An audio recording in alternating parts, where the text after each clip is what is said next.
It has been a big week in the world of The Rock, in the world of the people's champion, in the world of the great one, and in the world of the most electrifying man walking God's green earth, Daddy.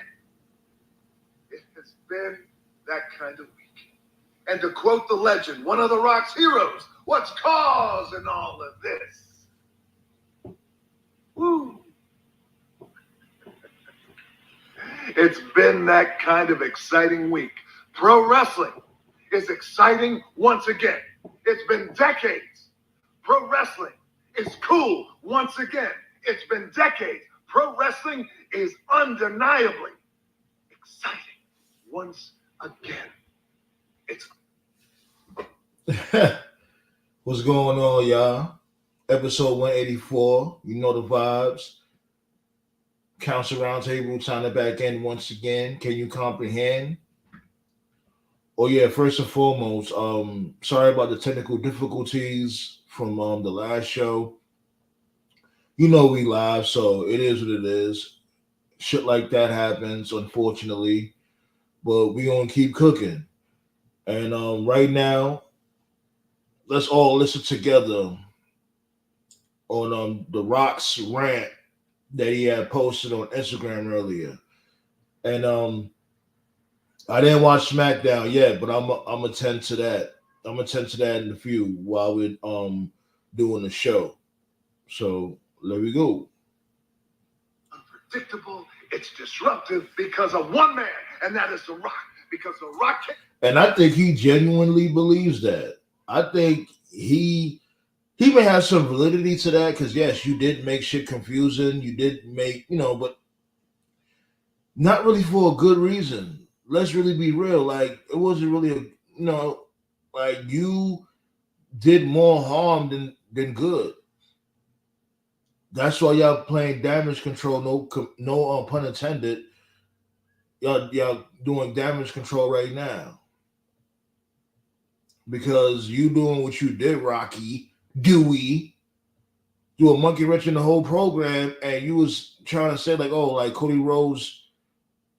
Cody Rhodes didn't deserve it because he lost last year. And it's like, my dude, you definitely don't watch the product because Cody literally won the Royal Rumble.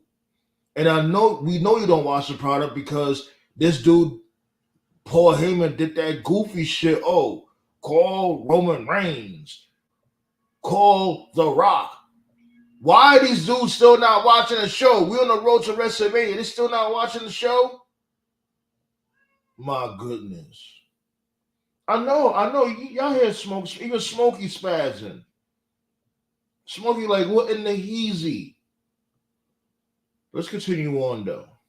Came into pro wrestling, came back to pro wrestling, a business that The Rock loves, an industry that The Rock was born into, took professional wrestling, turned it on its head, disrupted the shit out of it, and it will never, ever be the same again. And it feels good. It feels so damn good. And whether you like The Rock or you don't like The Rock, it doesn't matter because it feels good. Pro wrestling is back on top. Pro wrestling's back on top. He funny about that. Pro wrestling's back on top only because of him. Like, yo, my dude, most of the casuals don't know that you came back.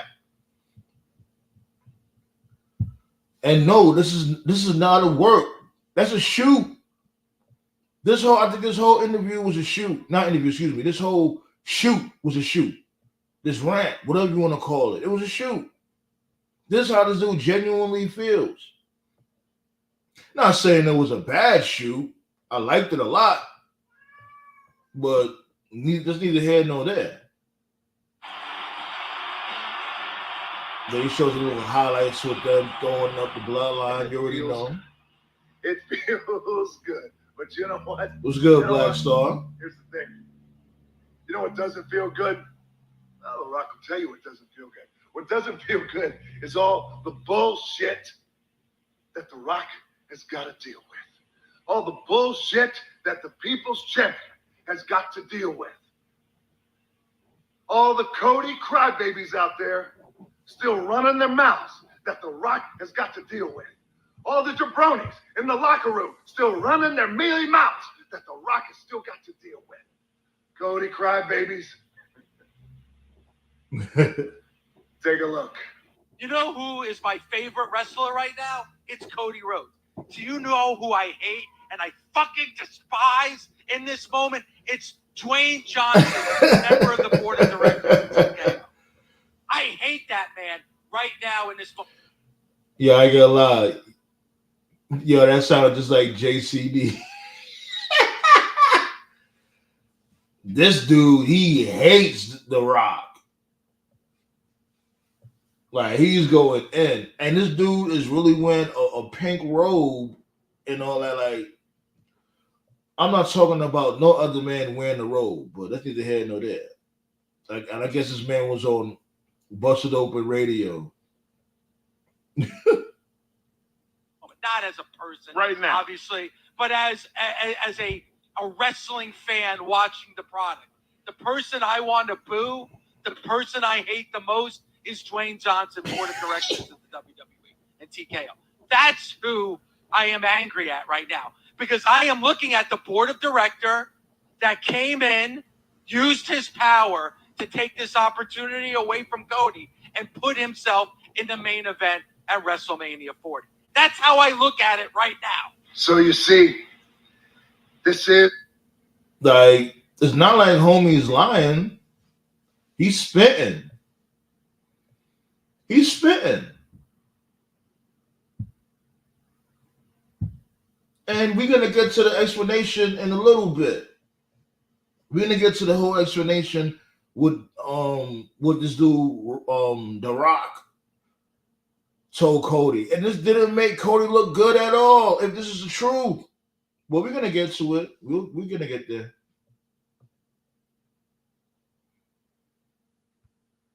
It's the level of absurdity and bullshit that The Rock has got to deal with.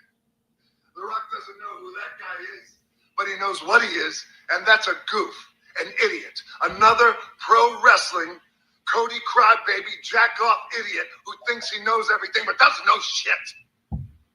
The guy is sitting in his basement with a bathrobe and a Cody Rhodes t-shirt on. And he's talking about how much he hates The Rock. You don't give that guy a podcast, you give him a straight jacket. How much he hates The Rock. You hate The Rock, you hate The Rock. I ain't gonna lie, that was pretty funny. It has nothing to do with the board. The Rock will get to that in a second. It has everything to do with common sense, you idiot, you goof, and to all the Cody crybabies. That's cap. It has everything to do with the board. We're not even going to do that. What's good, Valet?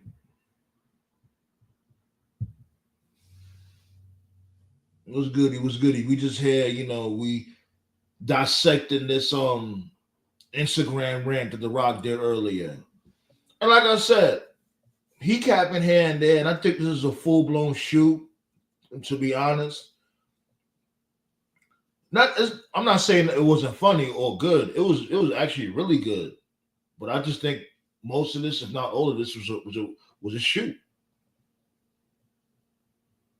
Who are grown-ass men who think you know it all when you don't know shit. You listen up to The Rock right now. It has nothing to do with the board. It has nothing to do with the fact that The Rock owns everything as it relates to The Rock, the people's champion, full ownership, which means The Rock is the boss. It has nothing to do with that. It has to do with... My bad. I didn't mean to cut it off right there, but speaking of, because I don't know if y'all know, like, this dude trademarked a whole lot of his quotes, trademarked, his aliases, his ring name. And shouts go out to him. I think he needs to teach other talent, how to go about that too. So there could be more independent wrestlers, mainly black people, let's talk about it, that could just do what they do and keep their likeness and, whatever the case may be, their property is intact without worrying about no nonsense. I lost my train of thought. I forgot what I was going to say. But let's continue on. But yeah. Common sense. Oh yeah. That's what I wanted to say. This dude trademarked Rockpocalypse.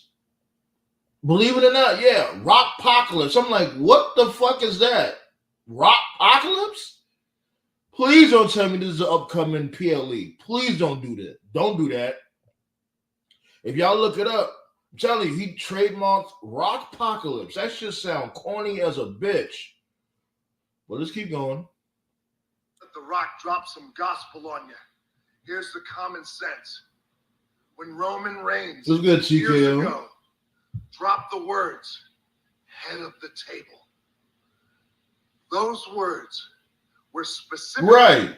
and solely set up and created so one day Roman Reigns, the champion of the WWE, would come face to face with his cousin, The Rock, the People's Champion, and together, combined, they will make the biggest WrestleMania of all time. The biggest match. This motherfucker just don't get it. That's what I'm talking about. This is a shoot. You just don't get it. We don't mind the match that much per se. It's not the actual match. It was the timing. The timing, Dewey. The timing. Dewey, read the damn room. It's not all about Cody cry, baby. I ain't gonna lie. There's some motherfuckers out there like that dude with that pink robe on on the bus open radio. Yeah, he look crazy. But motherfuckers like me, motherfuckers like us at the table, the round table, we got common sense and logic. It was the timing, sir. We didn't care much about the match. It's like, whatever, y'all gonna do y'all match, y'all gonna do y'all match. We knew that ultimately that's what the head of the table storyline was gonna lead to. We all knew that. It's just your timing. And then you made Cody Rhodes look like a bitch not once, not twice, but thrice. The fuck? Like, what is he talking about? That's what, and I don't want to hear like, oh, he's working you, Sandman. He's working you. Yeah, he's working my last nerve. He don't know what's going on. And poor Heyman is not helping that issue. He's not helping that fact. Why are you gentlemen not watching the Blood Clot show? Why does dude Paul Heyman gotta call y'all every time some shit pop off?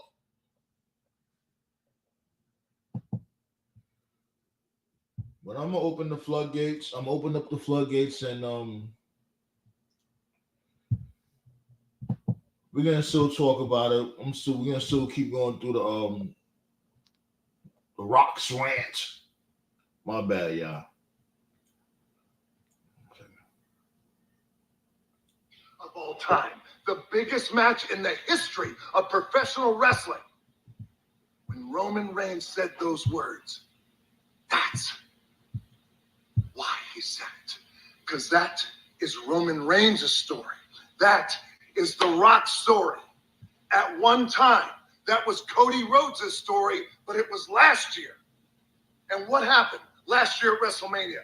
What's the technical term? He shit the bed. That's what you like, so.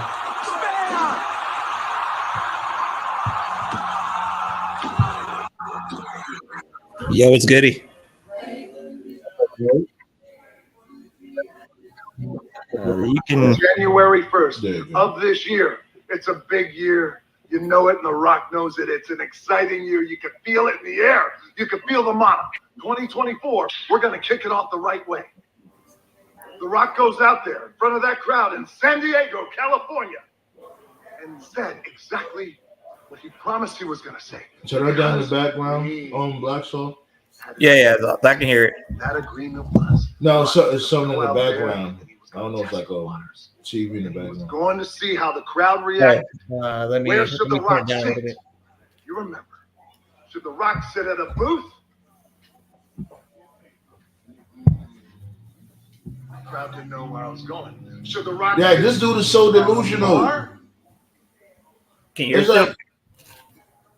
like just a little bit. But my thing is this, right? This dude is so delusional. He keep thinking that, like, basically, we're hating on the actual match. No, who said that? The Rock said Rock. that?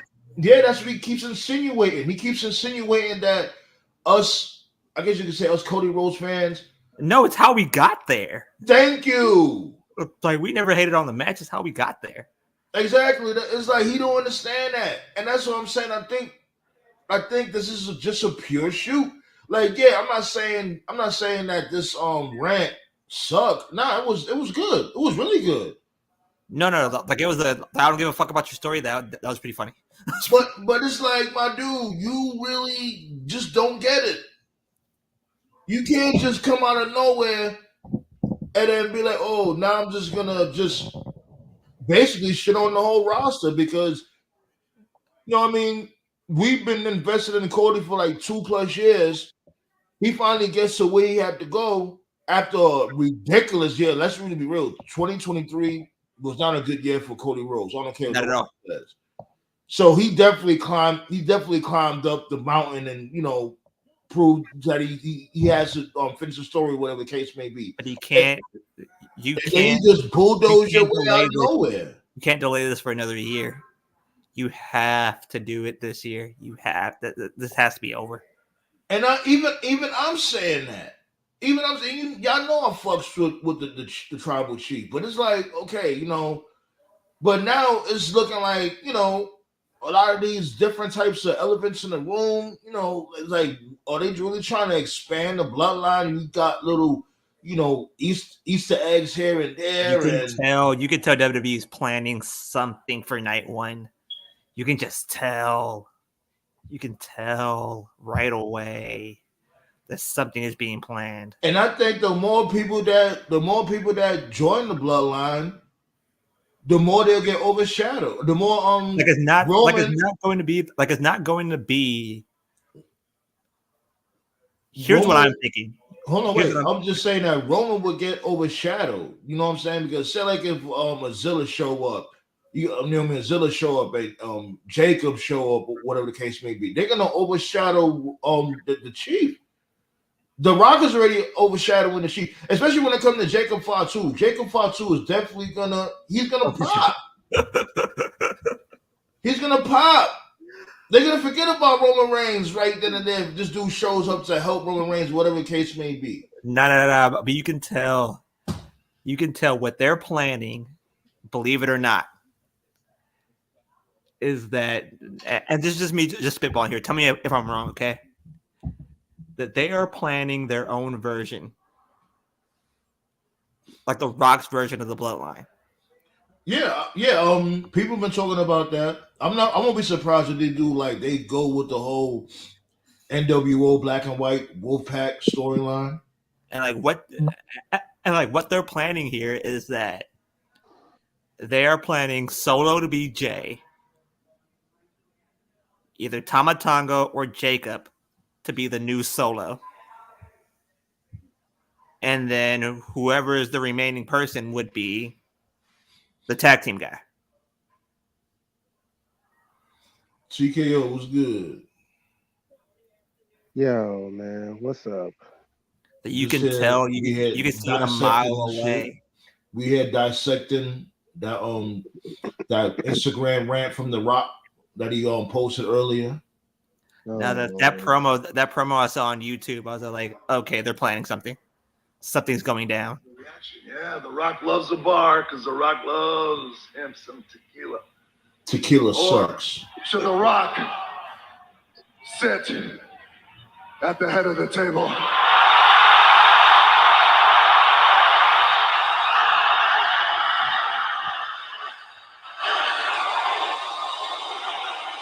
Now, I give The Rock this, right? He was feeding off the crowd like what he normally does, you know, allegedly, supposedly, whatever the case may be. Which he does best. And I get it. You know, they went off the reaction. He said that was a feeler. They threw out a feeler to see how the crowd was going to react to him saying that.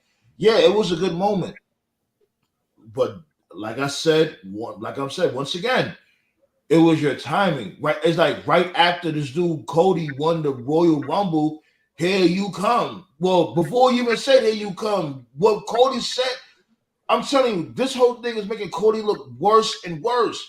This dude literally just said, "Oh, I'm gonna get everything from you, Roman Reigns, but not at WrestleMania. I'm gonna have this guy do that knows you very, very well." Come on, and The Rock shows up. This dude hasn't thrown a punch in like what? Years? Decades. But anyways. Well, he did punch Austin Theory. I forgot when's the last time he did that. But that was a full-blown match. Yeah. His last match was about a decade ago. Dude, man, is it me? Roman Reigns is looking like Rock's little brother every single week. Even on SmackDown, he looked like he was fucking annoyed. No, you can tell. You can tell something is going down. You can tell right now Roman Reigns is Jey Uso. Roman Reigns in this entire situation, Roman Reigns. Yeah, he looks like the Intercontinental Champion. Like I understand that Gunther, he's doing astronomical work right now.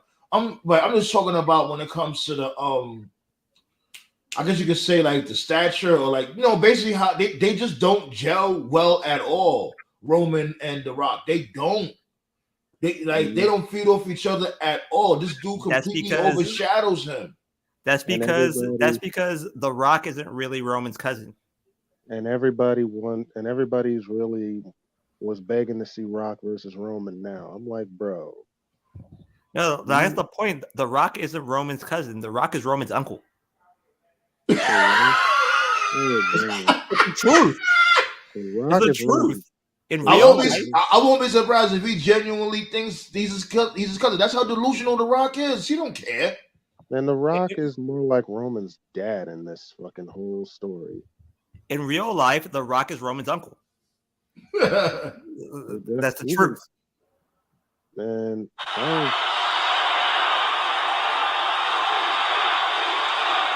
yeah, so that's when he took the head of the table and they started chanting again.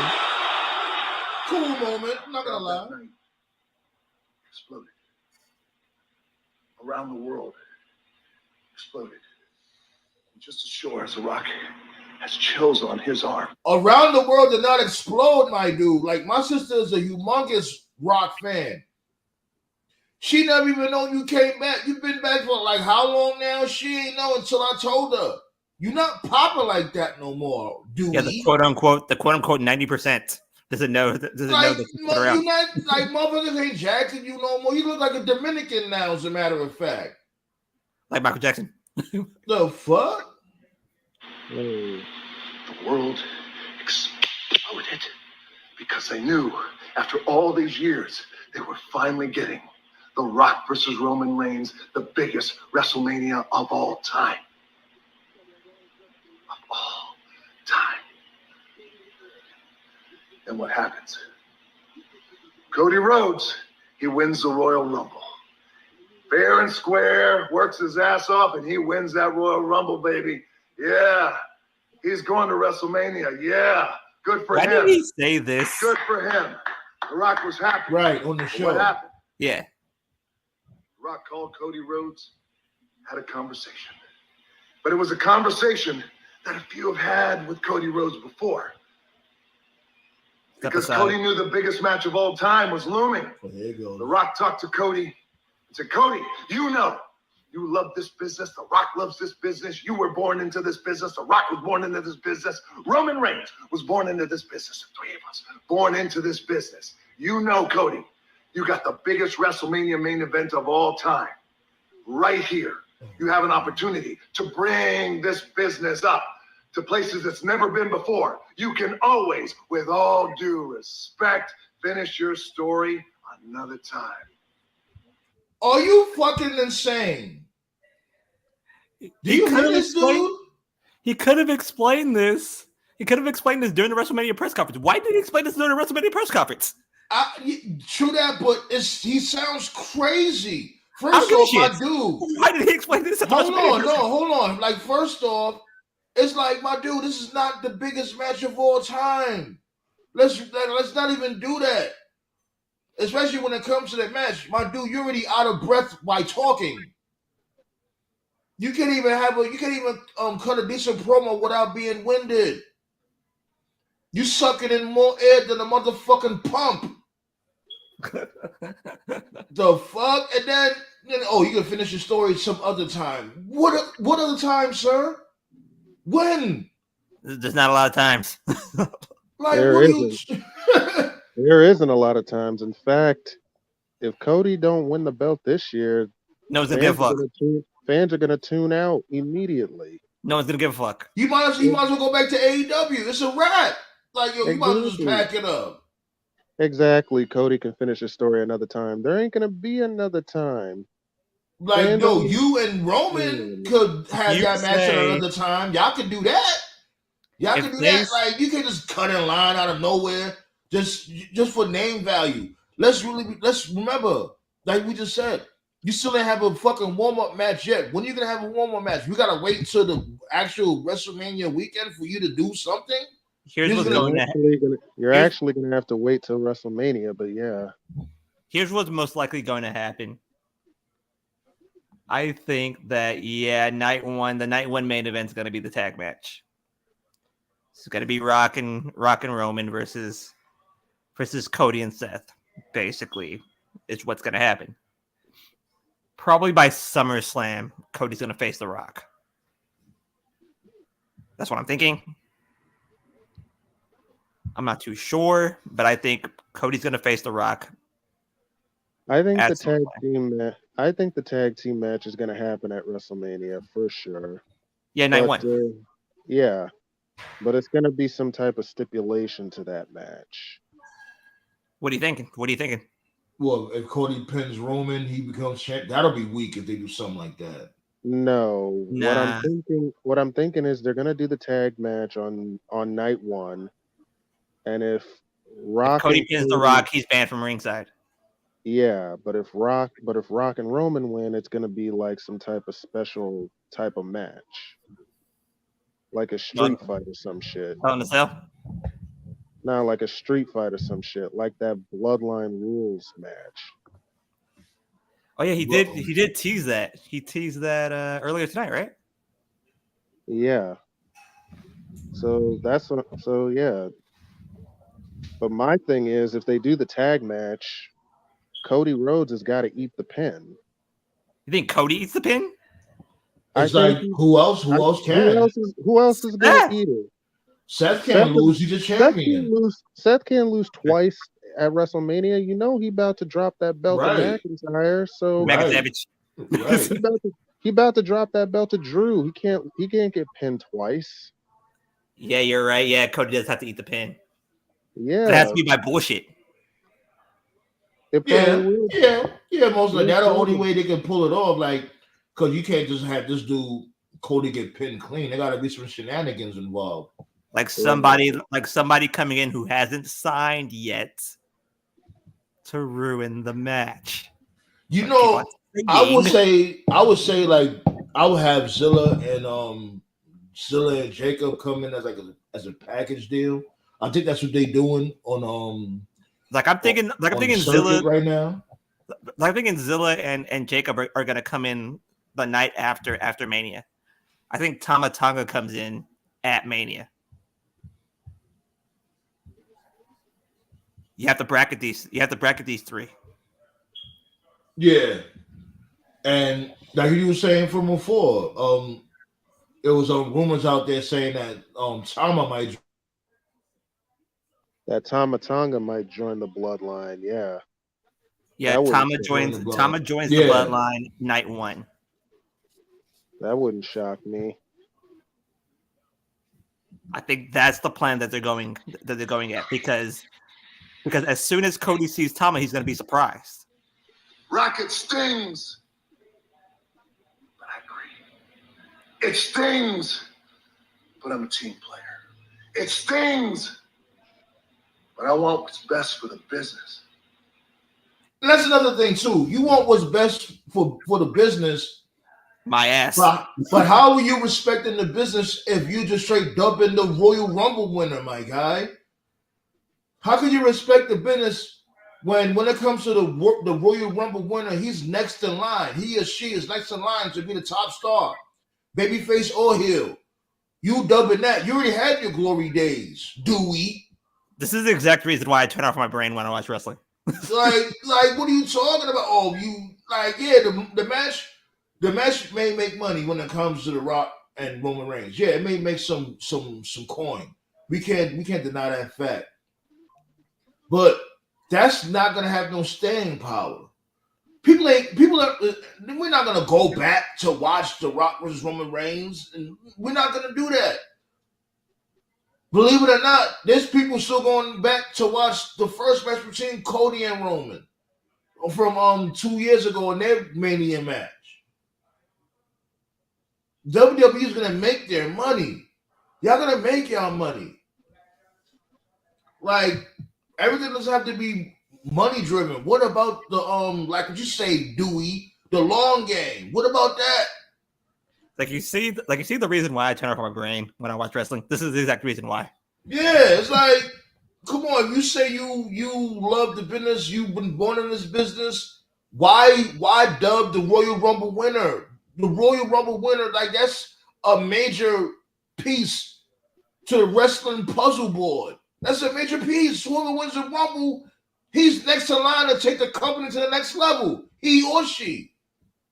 See, TKO, thinking pisses you off. I give you Exhibit A. Stupid. Yeah. That's what we do here, though. That's what we do at the round table. We call shit like how we see it. We don't be on that tribalism shit. If shit is goofy, we gonna say what it is. No, like, I agree with you. I'm just saying. Good man. Good man. And then what happened? In Birmingham, Alabama, a city we selected because of its rich history, and we knew we were going to make history. It was your job, Cody, to introduce The Rock, thus setting up the biggest main event of all time. And what'd you do? You did exactly what we agreed on. Brother, you introduced The Rock, and that place went crazy. And The Rock came out. And he dapped you up, he pulled you in and gave you a big hug. And I whispered something in your ear. Let's put on the biggest WrestleMania of all time. Let's do it for the American dream. Say what? Let's do it for the Soul Man. This dude is crazy. And I gave you a hug. You hugged The Rock back. And what'd you do, Cody? You walked out of that ring on live TV. And you turned back and you looked at The Rock. And instead of looking at The Rock saying, yeah, go get him. Let's make history. Instead of that, what'd you do? You gave The Rock a look. And it's the same look you gave the world. Like The Rock went out and ran over your goofy ass dog. Oh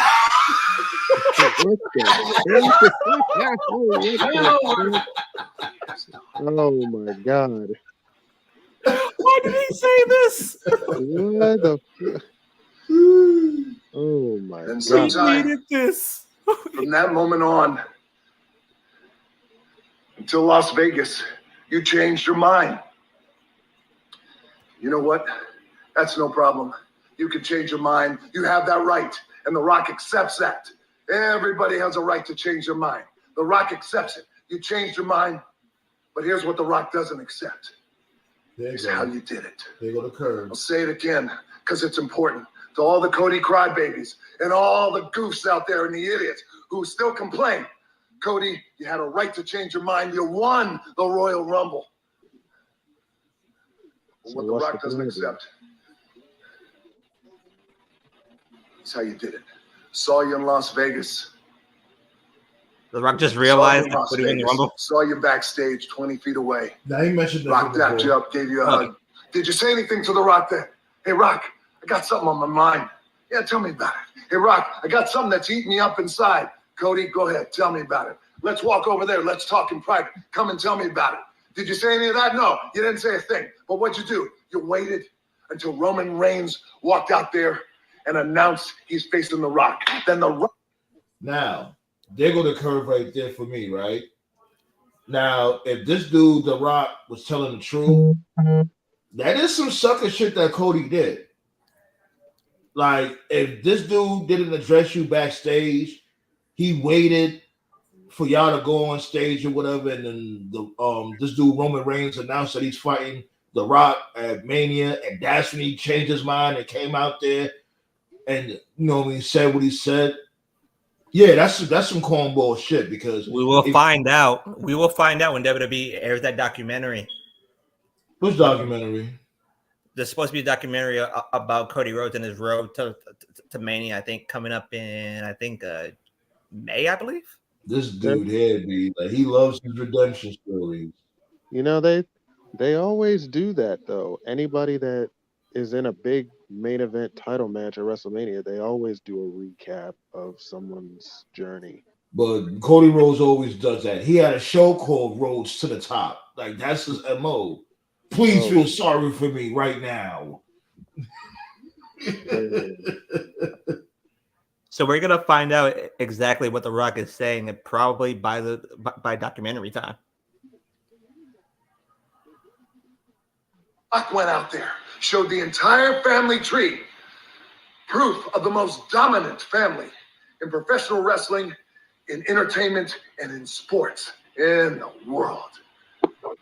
And accepted Roman Reigns, accepted the challenge, blood oath, and we were going to put on the biggest WrestleMania of all time. What'd you do? Then you came out and you interrupted. Hold on.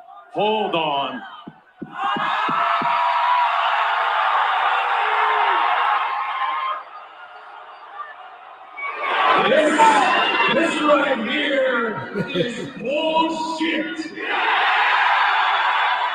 You said it was bullshit. Yeah, it was bullshit. You could think it's bullshit, brother. Not a problem. But you know where you really screwed up? It's when you talk shit about my family. All the Cody crybabies. No, he didn't. No, he didn't. Shut your mouths. He really talk didn't. shit about my family. What'd you call him, Cody? It's not a family. They are. What did Cody Rhodes say that was really bad though? Nothing. Your father will be ashamed of you. No, or your fathers will be ashamed of you. That's the worst thing they could say that he said. Plus he called Solo and Jimmy goons because that's what they've been. That's what they are. They the goon squad. Like, what exactly did Cody say that was so wrong? If anything, he praised them. He said he's a heel. The high chief. He said the high chief. Will be disappointed in you guys. Your grandfathers will be disappointed in you guys. Like, if anything, he's holding them in high regard. Well, if you do some thinking here, he's a heel. Heels don't make sense. No, we're not going to do that. That's what I'm saying. We're not doing that. I just think The Rock is genuinely dumb. You think so? Yes, I do. I just think he doesn't care. Like I said, really good promo, entertaining promo. You know what I'm saying? But I genuinely think he's just that delusional. Okay, but I'll give you that.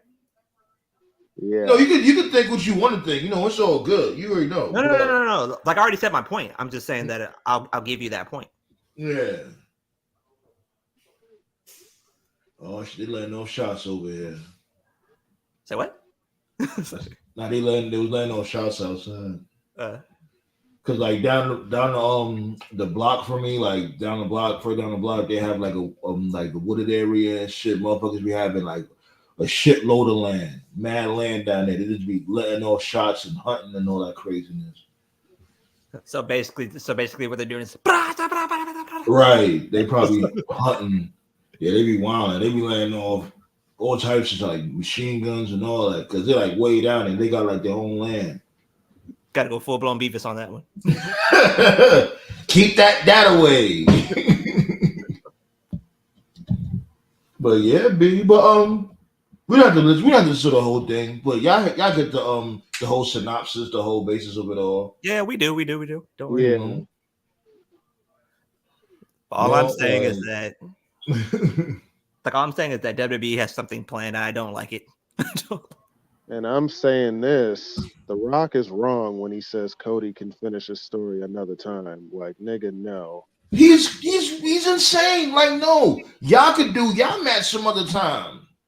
You and Roman, The Rock and Roman, y'all could do y'all match some other time. Like my dude, and like I said, I'm focused with the Chief and all, but that's it. We had a hell of a time. It was a fun ride. It's over. Now, It's when Cody, it's cool. when Cody looked back at The Rock, Cody had that look. Says, "What you say, nigga?" Right, man. But I'm telling you, if he's right about what Cody did, like basically he's seen them backstage. They chopped it up. They went to catering, got some buttermilk pancakes, whatever. And Cody didn't say nothing then, but waited till he went live during the press conference and said, "Oh, there's some bullshit." Now that's some sucker shit. If that's true, what The Rock said. I guarantee you, it's going to be explained at the documentary. I guarantee you that's going to be the case. But what happened tonight on SmackDown? Did anything else? Did the story get furthered or anything like that? Like what happened tonight? Because I didn't get to watch SmackDown yet. Well, it's not time for me yet, but I did watch a couple of highlights. Though. Dakota turned on Bailey up because of course she did. Yeah, of course, yeah, we knew that was that would happen. Yeah. Ray came back. Boyaka? 619. Yep. Oh shit! Some of the people move like a Spider-Man.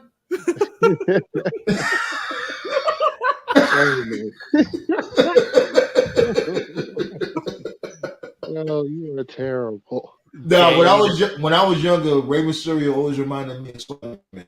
I didn't handle that.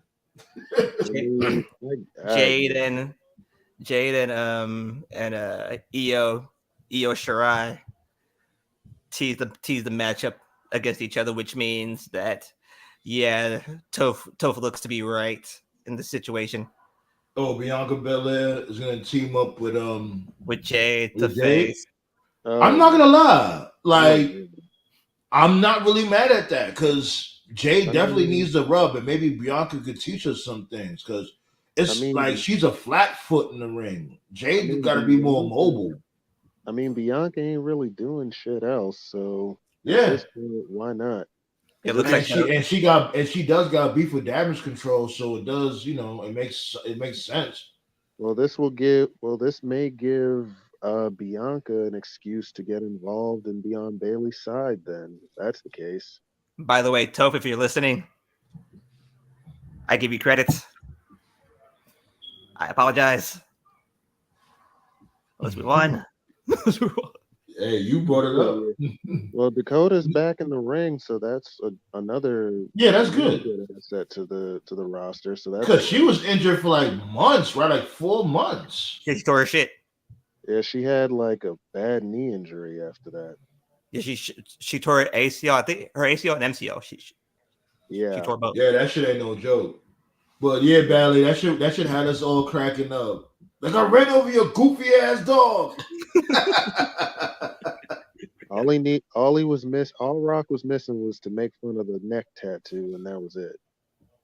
Oh, it was gold. Like that promo, that shoot, it was gold. It was. I can't shit on it, but I'm gonna talk my shit when it comes to his, I guess you could say, jockish behavior. Like you're all muscle but no brain. Yeah. But to answer the main question tonight, really quickly here, or are we gonna wait till Toph shows up? Well, I don't know if Toph's gonna show up. If he show up, that'll be awesome, But if he shows up, just repeat yourself. It's all good. Okay. Like I have a feeling. Just call it a weird feeling. That's good, Henny God. That Sting is going to be in the stupid Babyface Hall of Fame by Sunday. Oh Lord! Oh man! If Ric Flair turns on Sting again on Sunday, good Lord! Yo, that shit that I seen on Dynamite with this dude Flair and the Bucks, I'm like, yo, come on, what are we doing here, yo? For the simple reason. What are we doing? For the simple reason of Lex Luger is showing up, which means Lex Luger is going to help Sting, which means Flair is going to turn on Sting. Please don't do. Oh God, please don't. And yo, I will rip Tony Khan to shreds because y'all already had the Bucks looking ridiculous. Shout out to Flair. This dude Flair was fighting like he was underwater. Like he looked ridiculous. I'm like, yo, why y'all having Flair do this? Like, this is so unnecessary. And Only you thing you wonder- need to have Flair doing, only thing I gotta have Flair do is just talk his shit. Maybe get a little physical, not too physical, but like, come on, him beating up two people that's way younger than him, it makes the Bucks look goofy. And you wonder why Dynamite hasn't hit 1 million viewers yet, or has hit like 1 million in a year. Remember, I even said the same thing. I was like, yo, I'm really trying to get invested in Dynamite, but I really just don't care mainly. Like, it got a couple of things that are like, like Swerve and the Patriarch, but even the Patriarch storyline is starting to die out. Which makes you think, in all seriousness, what in the fuck are the Wrestling Observer newsletter readers are thinking here, naming that show of the year, and naming not Rampage. Is it Rampage? Well, Collision. I don't think it's like Meltzer per se or No. Like I said, that I don't know what the readers are thinking. Yeah. It's like the people that vote, that they be voting, and they just they just post who won the actual votes. Like, do they suck? Because people really be thinking that. People really be thinking that Dave Meltzer's the one that be deciding this shit. No, we don't. You just go up with the feedback. Do they seriously suck up to Meltzer that hardcore? Yes. Yes, they do. What? And this dude, it's like 70% of the time he's fucking wrong. It'd be 70% of the time he's wrong. 20% of the time it's like, come on, my dude, we all do that. And the last 10%, yeah, he'll be right. And I'm going there. Only reason why he gets away with the fuckery is because he's white. He's an old white man that loves wrestling. He wins. I mean, Jesus. It just is what it is. Like that, dude. There's something wrong. Something wrong with the readers of the Observer these days. There's a lot of things wrong with that. Like the amount of stupidity that is out there in the IWC is at an amazing level right now. Oh, God. Speaking of, let's get started on that. When it comes to transitioning into the Maxine Dupree shit. Hey, that was a good transition. I wanted to talk to y'all about that too. Like, okay, go ahead. This right here to me just shows how truly soft motherfuckers really have gotten. Yeah, it's sad. It's sad. Like, when did wrestling fans get so soft? Like, good Lord, man. Now we can't boo who we don't like now. Yeah, because that's your best friend. Like, not because of that. She's actually a nice girl. Like, and the fuck you mean? Like, since she's a nice girl, so just because she's your friend and she's cool with you, I gotta applaud her mediocre wrestling style. No. Like, it's not that. What I'm thinking is this: Maxine Dupree is at least trying. I can't say you can't boo people who are at least trying, but you can kind of temper your expectations, basically. She should not be on TV, period. No, she shouldn't. She shouldn't. She should go right the fuck back to NXT. Right. That's what she should be trying at there. And here's the thing though, like, I've said this before, I do believe fans set themselves up for disappointment because they have high expectations. But let's be real. Maxine, like we all agree, Maxine Dupree is not ready to be. Oh no, she sucks. Like, she's terrible. Like, and everybody just can't be a wrestler. It is what it is. If you're not a wrestler, you're just not a wrestler. Like, she's good. Like, she's good as a manager. I'll give her that. Yeah, she's a valet. She's there. And what's crazy is you got Jade Cargill, who's not on TV, who's polishing up in the Performance Center, and she hasn't been in a one-on-one match yet. You got Maxine Dupree in matches almost every week, and she has not improved at all. But again, Vince put her in an absolutely no-win situation. You got to admit that. Bailey said they could have let her stay in the role she had with the Alpha Academy. Yeah, like have her do that, and I would have her like, all right, say for instance, y'all remember how Lita was when she was with S.A. Rios? She Yeah, only just had come in, she only do a had move, one move, and just bam, you're one done. move. That's it. Yeah, the One moonsault. Hurricanrana. You're done. That's either Hurricanrana or moonsault. That's it. And she got Right. over mega with just doing one thing, and she, you know, what I mean, she looked good. She did the bare minimum, but it worked. You haven't like Maxine in full blown matches, and she's not ready is retarded. And we're not, That- and you can't blame Vince. We can't blame Vince for that because supposedly Vince ain't there, right? So all we could do was blame this dude Levesque over here. but what I'm saying was that they put her. I mean, like bringing her up to the main roster was a huge mistake. It could have been a mistake, but it could have still worked. Like you could have kept Yeah. her as a manager and still had her train in the performance center to be a wrestler if you wanted her to wrestle. Because It could have still worked. And like you said with Lita, you could have had her like do the bare minimum, like show off like a move here and there.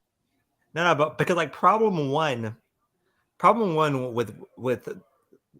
that entire situation that went on was that you made LA Knight the manager of that entire situation. What should have happened was that she should have been the manager. And then when Triple H took over, kept her at that role, let Knight stay exactly what the fuck he is. Everything would have been fine. Man, I think she was. Like, I think that you made Knight the manager in this situation. I think he was the manager, but she was the valet. She was like the eye candy. Bro, that whole Maximum Male Model shit was so stupid. It was cringy as hell. It was very cringy. Like I ain't gonna lie, I wouldn't even want to eat watching their segments. That's how cringy it was. I would throw up.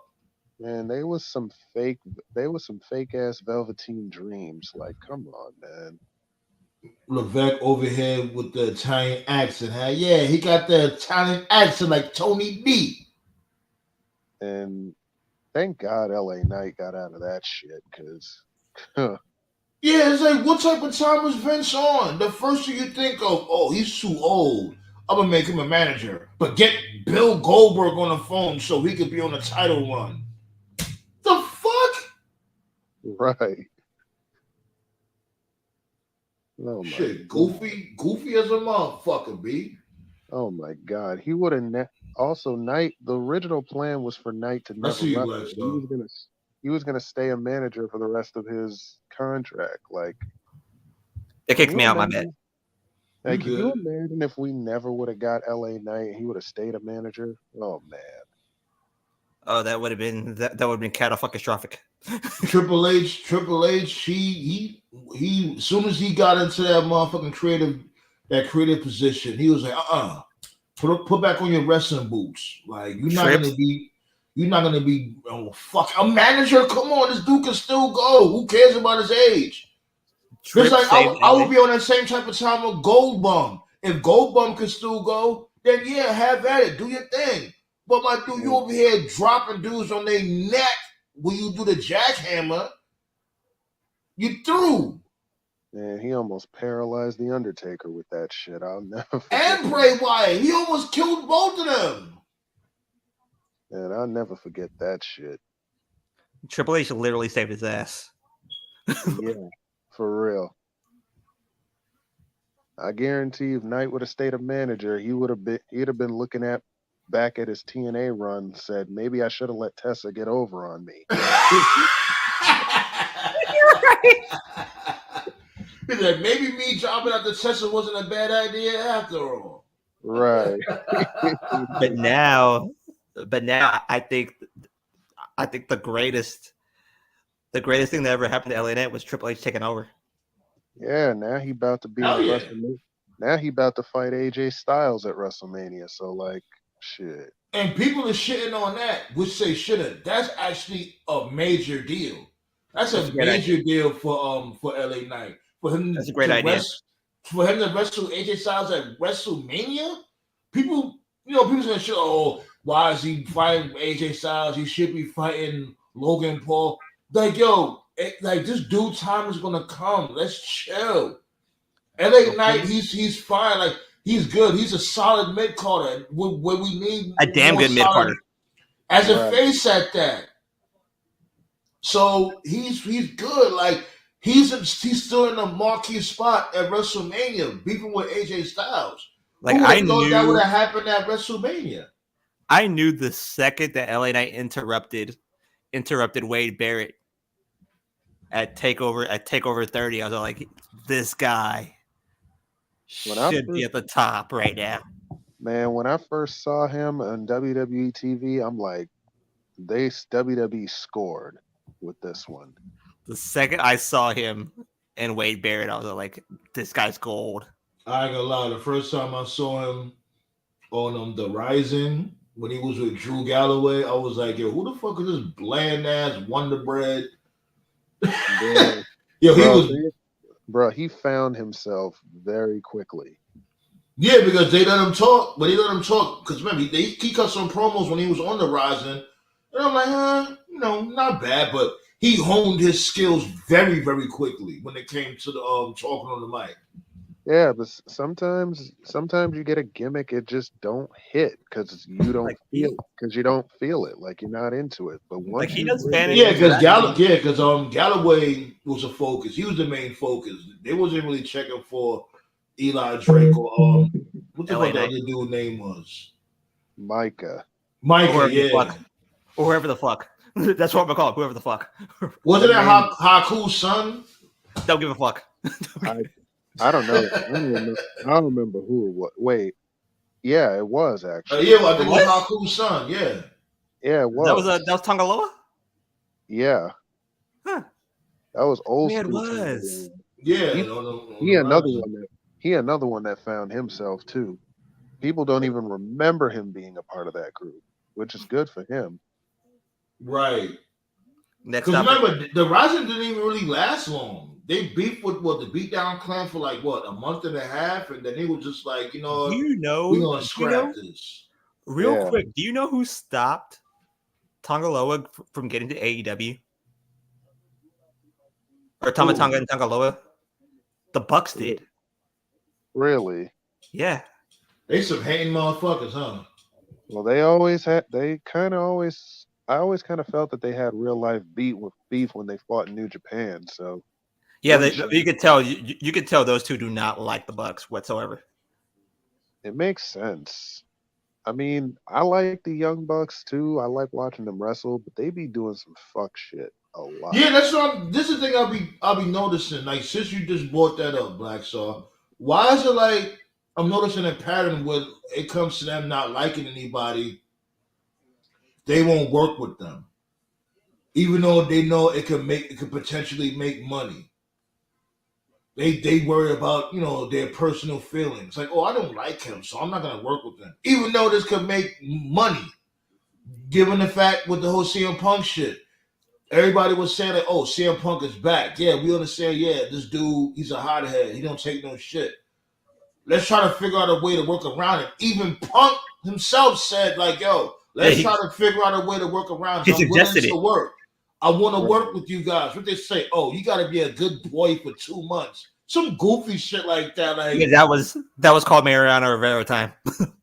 Like, come on. What are we doing here? Like, so I gotta kiss your ass for me to work with you? And that's what CM. I know that's how CM Punk took it. Like, I'm not gonna kiss your ass just to work with you guys. Fuck y'all. Like I'm telling you. Like, the fact that the Bucks stopped those three from getting in, because according to the story, it was Cody Rhodes' idea to bring in the three, to bring in Tongaloa, Tamatanga, and Hikuleo. The Bucks said no because they were afraid that those three would take away from the Elite. Really? Tama Tonga found out and said, "There, in any circumstances, I do not want to go there." So he waited for the WWE offer, and when he got it, he signed. Oh. It's interesting because now Darby Allin's shoot promo from last week makes more and more sense. Remember, I said Darby Allin's promo sounded a little off script last week. It's because it probably was. I'm like, he digging into the Bucks very hard. The Bucks look shook when he was talking. What did he say? Like, paraphrase. He basically said that the Bucks got away from the goal of AEW back when the company was run by a real EVP, Cody. aka Cody. Ooh. Well, I'm gonna ask you guys this: do you think this is what I personally think? And y'all can say, nah, Sam, man, you reaching, or you can agree with me. All right. I think that when like a Punk came through and a Mox came through and Bryan Danielson came through and they started getting paid more than Cody, and the cherry on top of the Sunday with them disrespecting Brandy or whatever, I think that's what drove this dude Cody over the edge. It was like, you know what, I'm not re-signing or whatever. I'm leaving. Am I shooting for the stars, or do y'all agree with me? No, you're headed towards the right direction. I think that Cody's ball game, like I'm leaving, I'm going back, was when Tony Khan became too big, or started to think that he was too big for the vision that Cody was preparing everybody. And that's the thing. What was the vision? Like, they were supposed to be as matter of fact, go ahead, TKO.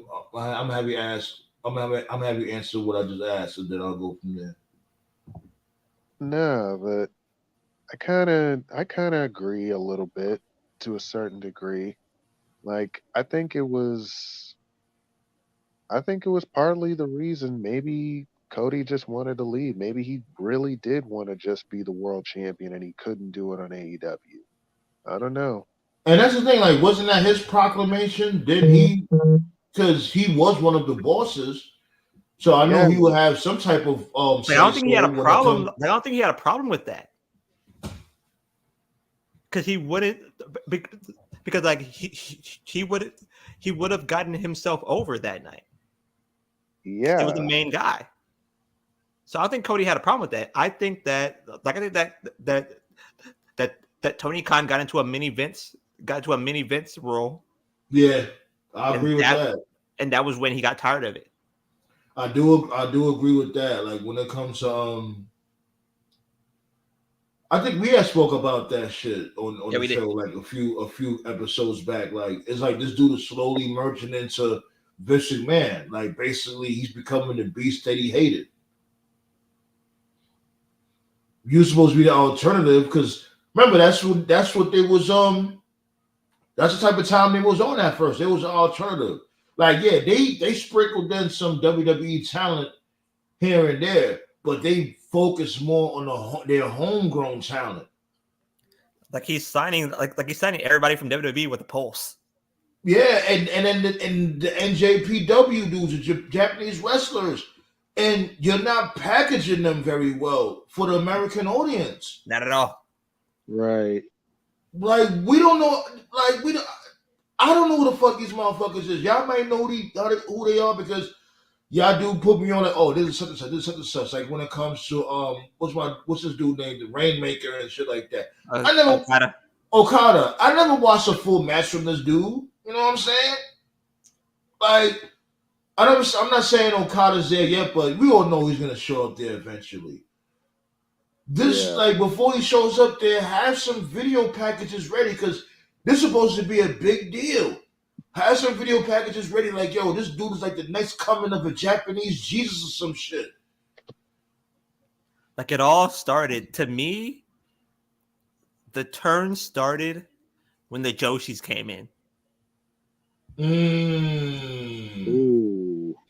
And you could tell, you can fucking tell that Kenny Omega did not know what the fuck he was doing. I was about to say, can we blame some of that on Kenny Omega? Because Kenny Omega, like, he's big on Japanese female wrestlers, and he was like the top booker. I don't know if he is now when it comes to the Japanese wrestlers or whatever, but he was a top booker at that time. And the problem was, and it's probably like an even bigger problem now, is that Kenny brought in the wrong Joshis. To be fair, to be technical about it, because at the time, Io Shirai was there. Why did they never bring her in?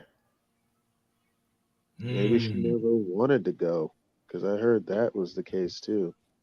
So Ballet said, Ballet said that, they should do the same type of promos that they do for Shinsuke. Now, when it comes to Shinsuke promos, like, that's like the only thing he got popping right now. I don't think they should do something similar to that, because that'll throw off Shinsuke's identity. Well, the least identity that he fucking has. That's all he really has is those anime vignettes.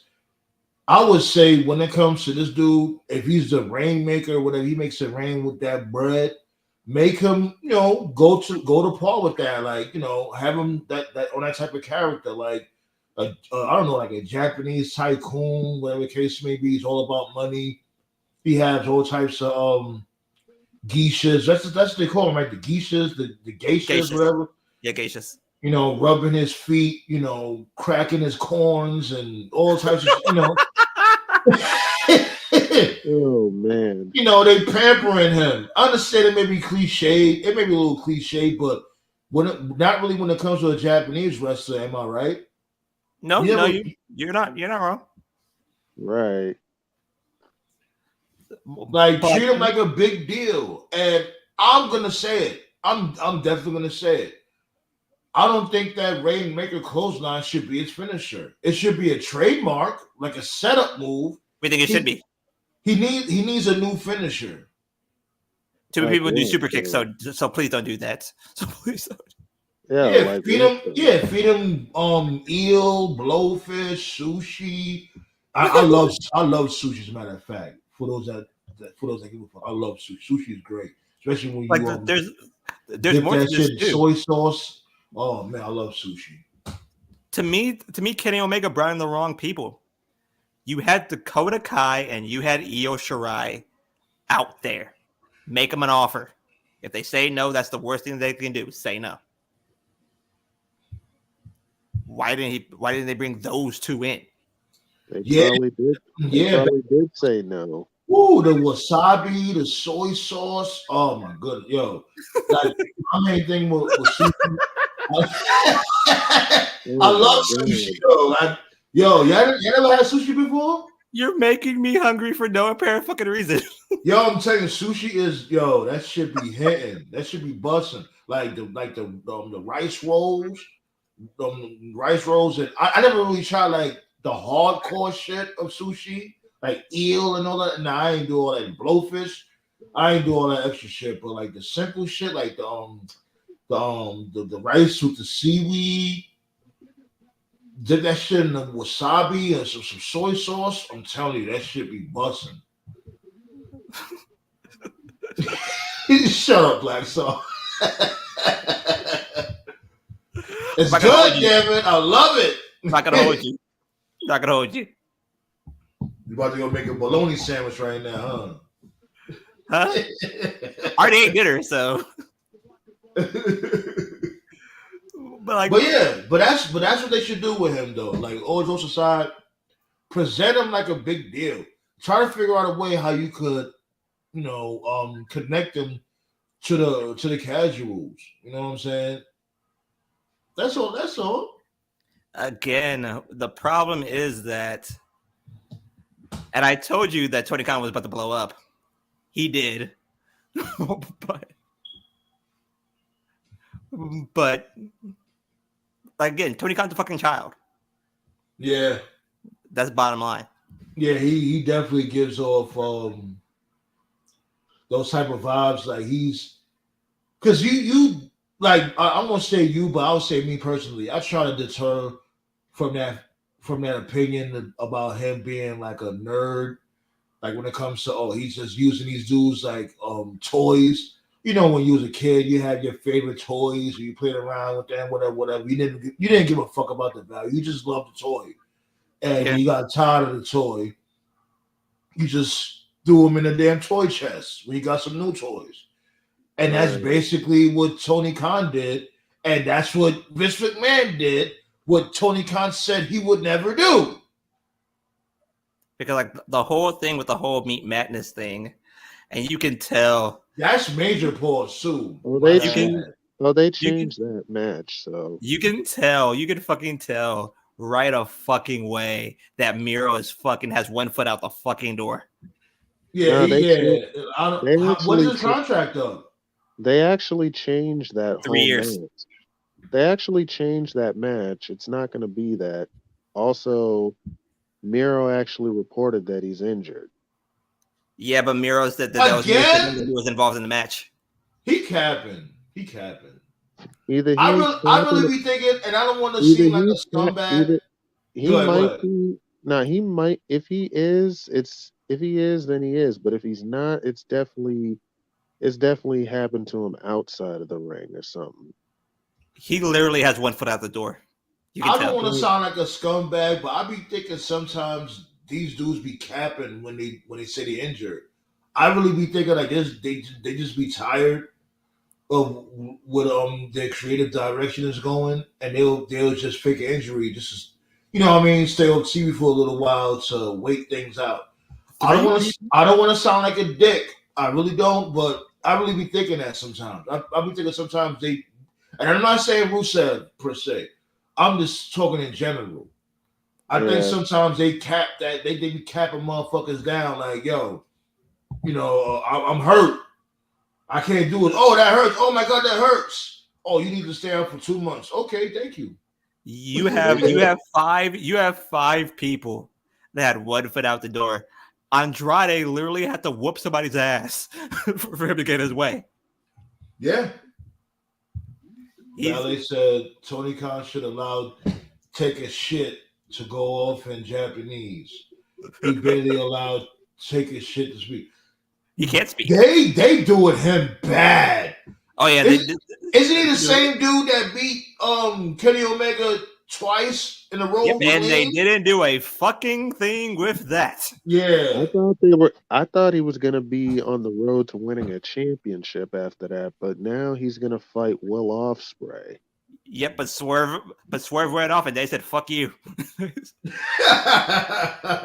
Swerve got hot. So if Takeshita's not, then why not Swerve? Yeah, and they said "fuck you." Speaking of Swerve, you think Tony Khan's gonna pull the trigger? What was it on Saturday? On Sunday? Was it Saturday or Sunday? Fuck no, Omega's coming. Omega's coming, so fuck no. No, it's not gonna be. It's not gonna be because of that. You don't think so? I think screaming that shit. If Swerve, I would be happy if Swerve wins the title on Sunday, but I don't think he will. He's not winning shit. I'm sticking with my original idea. I think Joe is gonna win by beating Hangman. He's not winning shit. I guarantee fucking to you, this is going to be the case. I was thinking that Swerve was gonna pin Hangman. Like ultimately, Joe can't get pinned. We can all agree on that. No, but this is going to be the case. Okay, and tell me if I'm wrong. Joe's going to win the title, right? He's going to retain the title, you mean? Oh yeah. Joe's going to retain the title, right? Then Swerve is going to be at the ladder match for the Sonic ring. Sega. Okay. Oh sure. Wardlow's going to be in that match as well. Wardlow's going to win the ring again, which means that the match at that pay-per-view is Not gonna be Swerve versus Joe. No. It's going to be Joe versus Okada. Somewhere down the line. What about Will Ospreay? There's a chance that might happen too. You know, Will Ospreay's gonna get a title shot. Yeah, sooner or later. At some point this year. I think by the end of the year, he gets his title shot. Ospreay is fucking scary, yo. Like, really think of it. This dude is, he's, no pun intended to AJ, but he's definitely phenomenal. And how old is he? He's not even 30 years old yet, right? No, he's the best. He is by far the best wrestler in the world. Yeah, he's super duper young. And he's a beast in the ring. He is scary good. I know Seth Rollins has got to feel like a dumbass for talking down at him. I get it, in a way, like, he had the cape for WWE because, WWE made him a millionaire, so he got a cape. It's kind of like, what do you expect? Yeah. But it wasn't none of his concern. That was the thing that we was talking about, us wrestling fans talking about to Seth Rollins. It's like, my dude, if nobody's not talking about you, why are you intervening? Like, yeah, that's your company, WWE, that's your baby, but nobody's not talking about you, my nigga. Fall back. Right. But yeah, Will Ospreay is that dude, man. But again. Yeah, Ballet. How old is he, Ballet? He's like in his late 20s. Yeah, like he's not even 30 years old yet, and he's this good. Oh man, Will Ospreay. I'm telling you, the match. Oh, he is 30. My bad, Black. So he is 30. Okay, Black. Okay. He is 30. Okay. Go ahead. The match at World's End, and I think that they are heading towards this direction. It's going to be Ospreay versus Cole. Yo, speaking of Cole, man, it just really sucks that I was digging this storyline, this whole Undisputed Kingdom storyline. And they machine gunned that. It wasn't that he was hurt. Part of that is because of Cole's injury. Yeah, that's the major part of it. It's more than it's a major key. So you think why it didn't work? Yeah, I think MJF being hurt doesn't have anything. That too. Yes, that too. Like, it was a really, really good storyline. It really was. I don't like the fact that people shitting on it, like, oh, y'all wasting it. And that's the thing. This is that kill me with y'all motherfuckers. Like, when it comes to these wrestling fans, just like to just talk shit to be controversial for numbers. Y'all motherfuckers need to lick a dirty toilet bowl. Y'all know that? I told this to my source earlier today. I said that there's some people in the IWC is a special breed of moron. They are. Yes. They absolutely are. I mean, come on, man. You got motherfuckers on the internet wishing death on these guys. Like, come on now. And I'll never jack that at all, ever. I don't give a fuck. It's just so dumb. Over a television show. Like the reason why show, like, you're gonna wish death on somebody because you don't deserve to be in this match. I wish you burn in hell. What the fuck is this? I hope you die. I hope you die, and I hope you burn in hell. Burn in hell. Yeah, man. Like, what? Threatening Ava Ray. Y'all threatened the Rock's daughter for weeks now. Like, what? They still threatening her.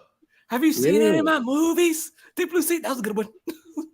Bro, what does she have to do with anything? Like, she can't help that she's the Rock's daughter.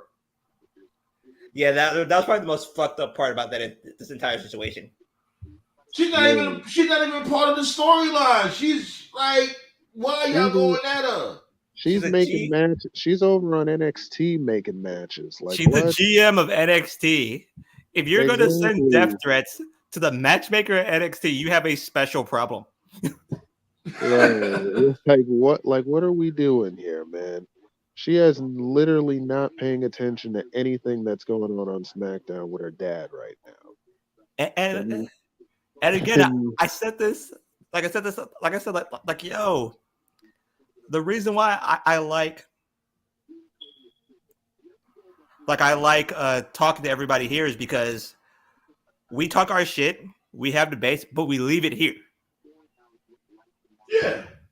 Everything Right. that's said is left in this space. Right. Like, We don't Well- carry it, so we don't carry it with us throughout the day. Here's the thing, right? We're not weird. The weird motherfuckers got excommunicated, and y'all know who those weird motherfuckers were. That's why they're not here. Yeah, dumbass 1 and dumbass 2. Yeah, 3, 4, 5. There's a few dumbasses we got the fuck up out of here. You know what I mean? And this, if you have difference of opinion, that's all good. And I always talk about us not catering to tribalism. That's it. Like, we all have our own opinions. It is what it is. But we're not gonna sit here and wish death on anybody. Like, that shit is goofy. Cause it's like, come on now. Over your favorite match not happening, or your favorite wrestler didn't get over, the ops or whatever to a television show gotta get murdered or killed. Oh, I wish you get injured. Remember this motherfucker was saying that shit before, like, I wish this dude, Angelo Dawkins could get injured so Montez Ford could do his thing. I'm like, why would you wish that on him? That's crazy. Like when I was talking to Sandman like about The Rock interrupting the match at Mania, what was the one thing I never said? I never wished death upon The Rock. It's too much. It's overkill. What I did with that, I criticized the character, and Yeah. everybody's allowed to do that. right. It's a free fucking country. Treat it as such. And Right. there's definitely those weirdos out there.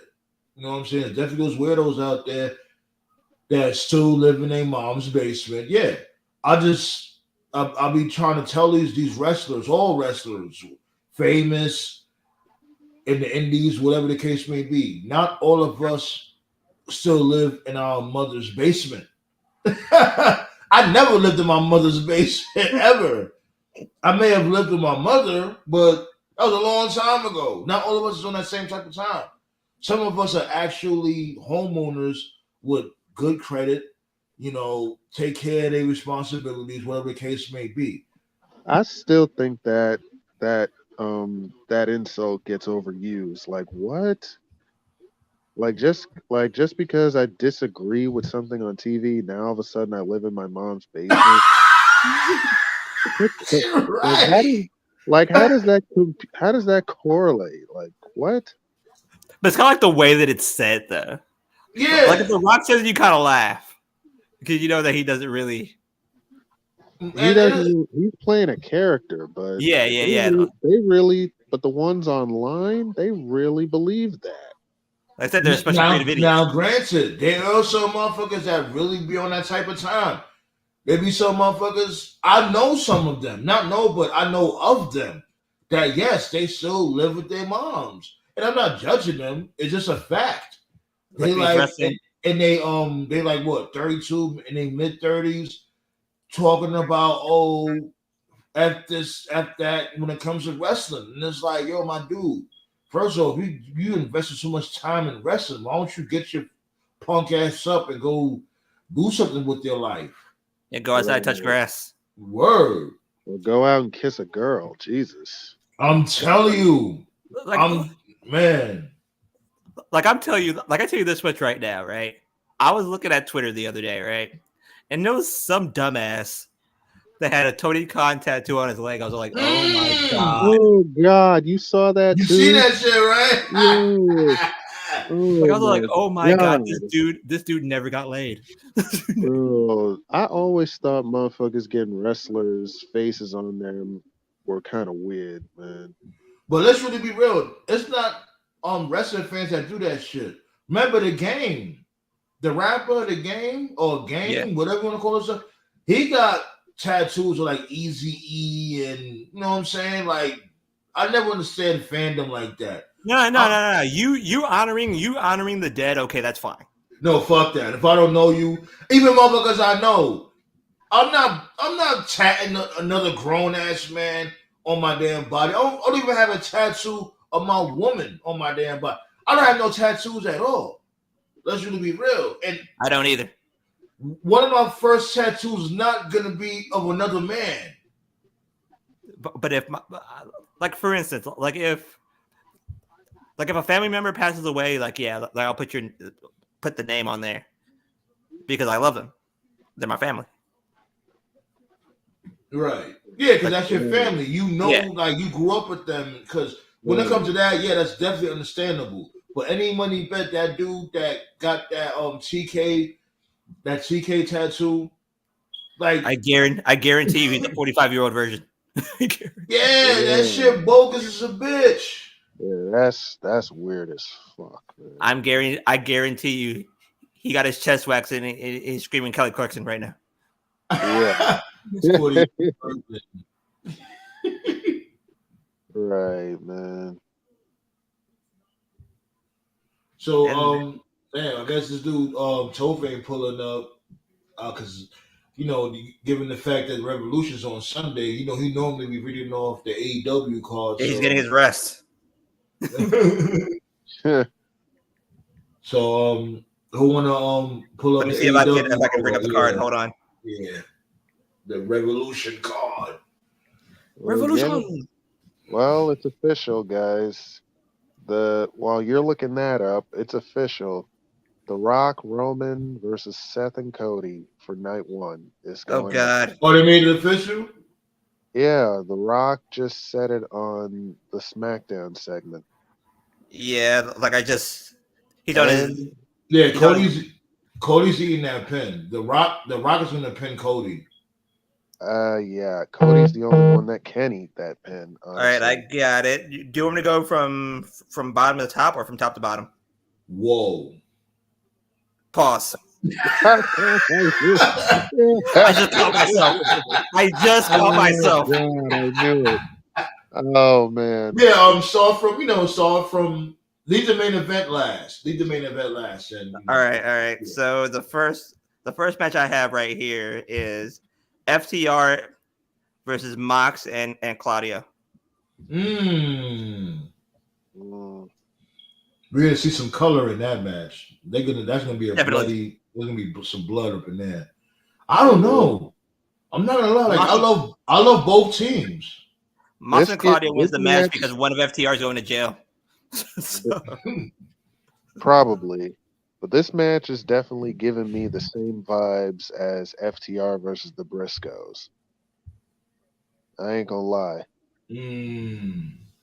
Nah, because FTR and the Briscoes, that trilogy of matches was fantastic. True. So you got winning. We still miss you, Jay. Jay Briscoe. Rest well. Facts, man. And I'm gonna go with Mox and Claudio. Rest in peace, brother.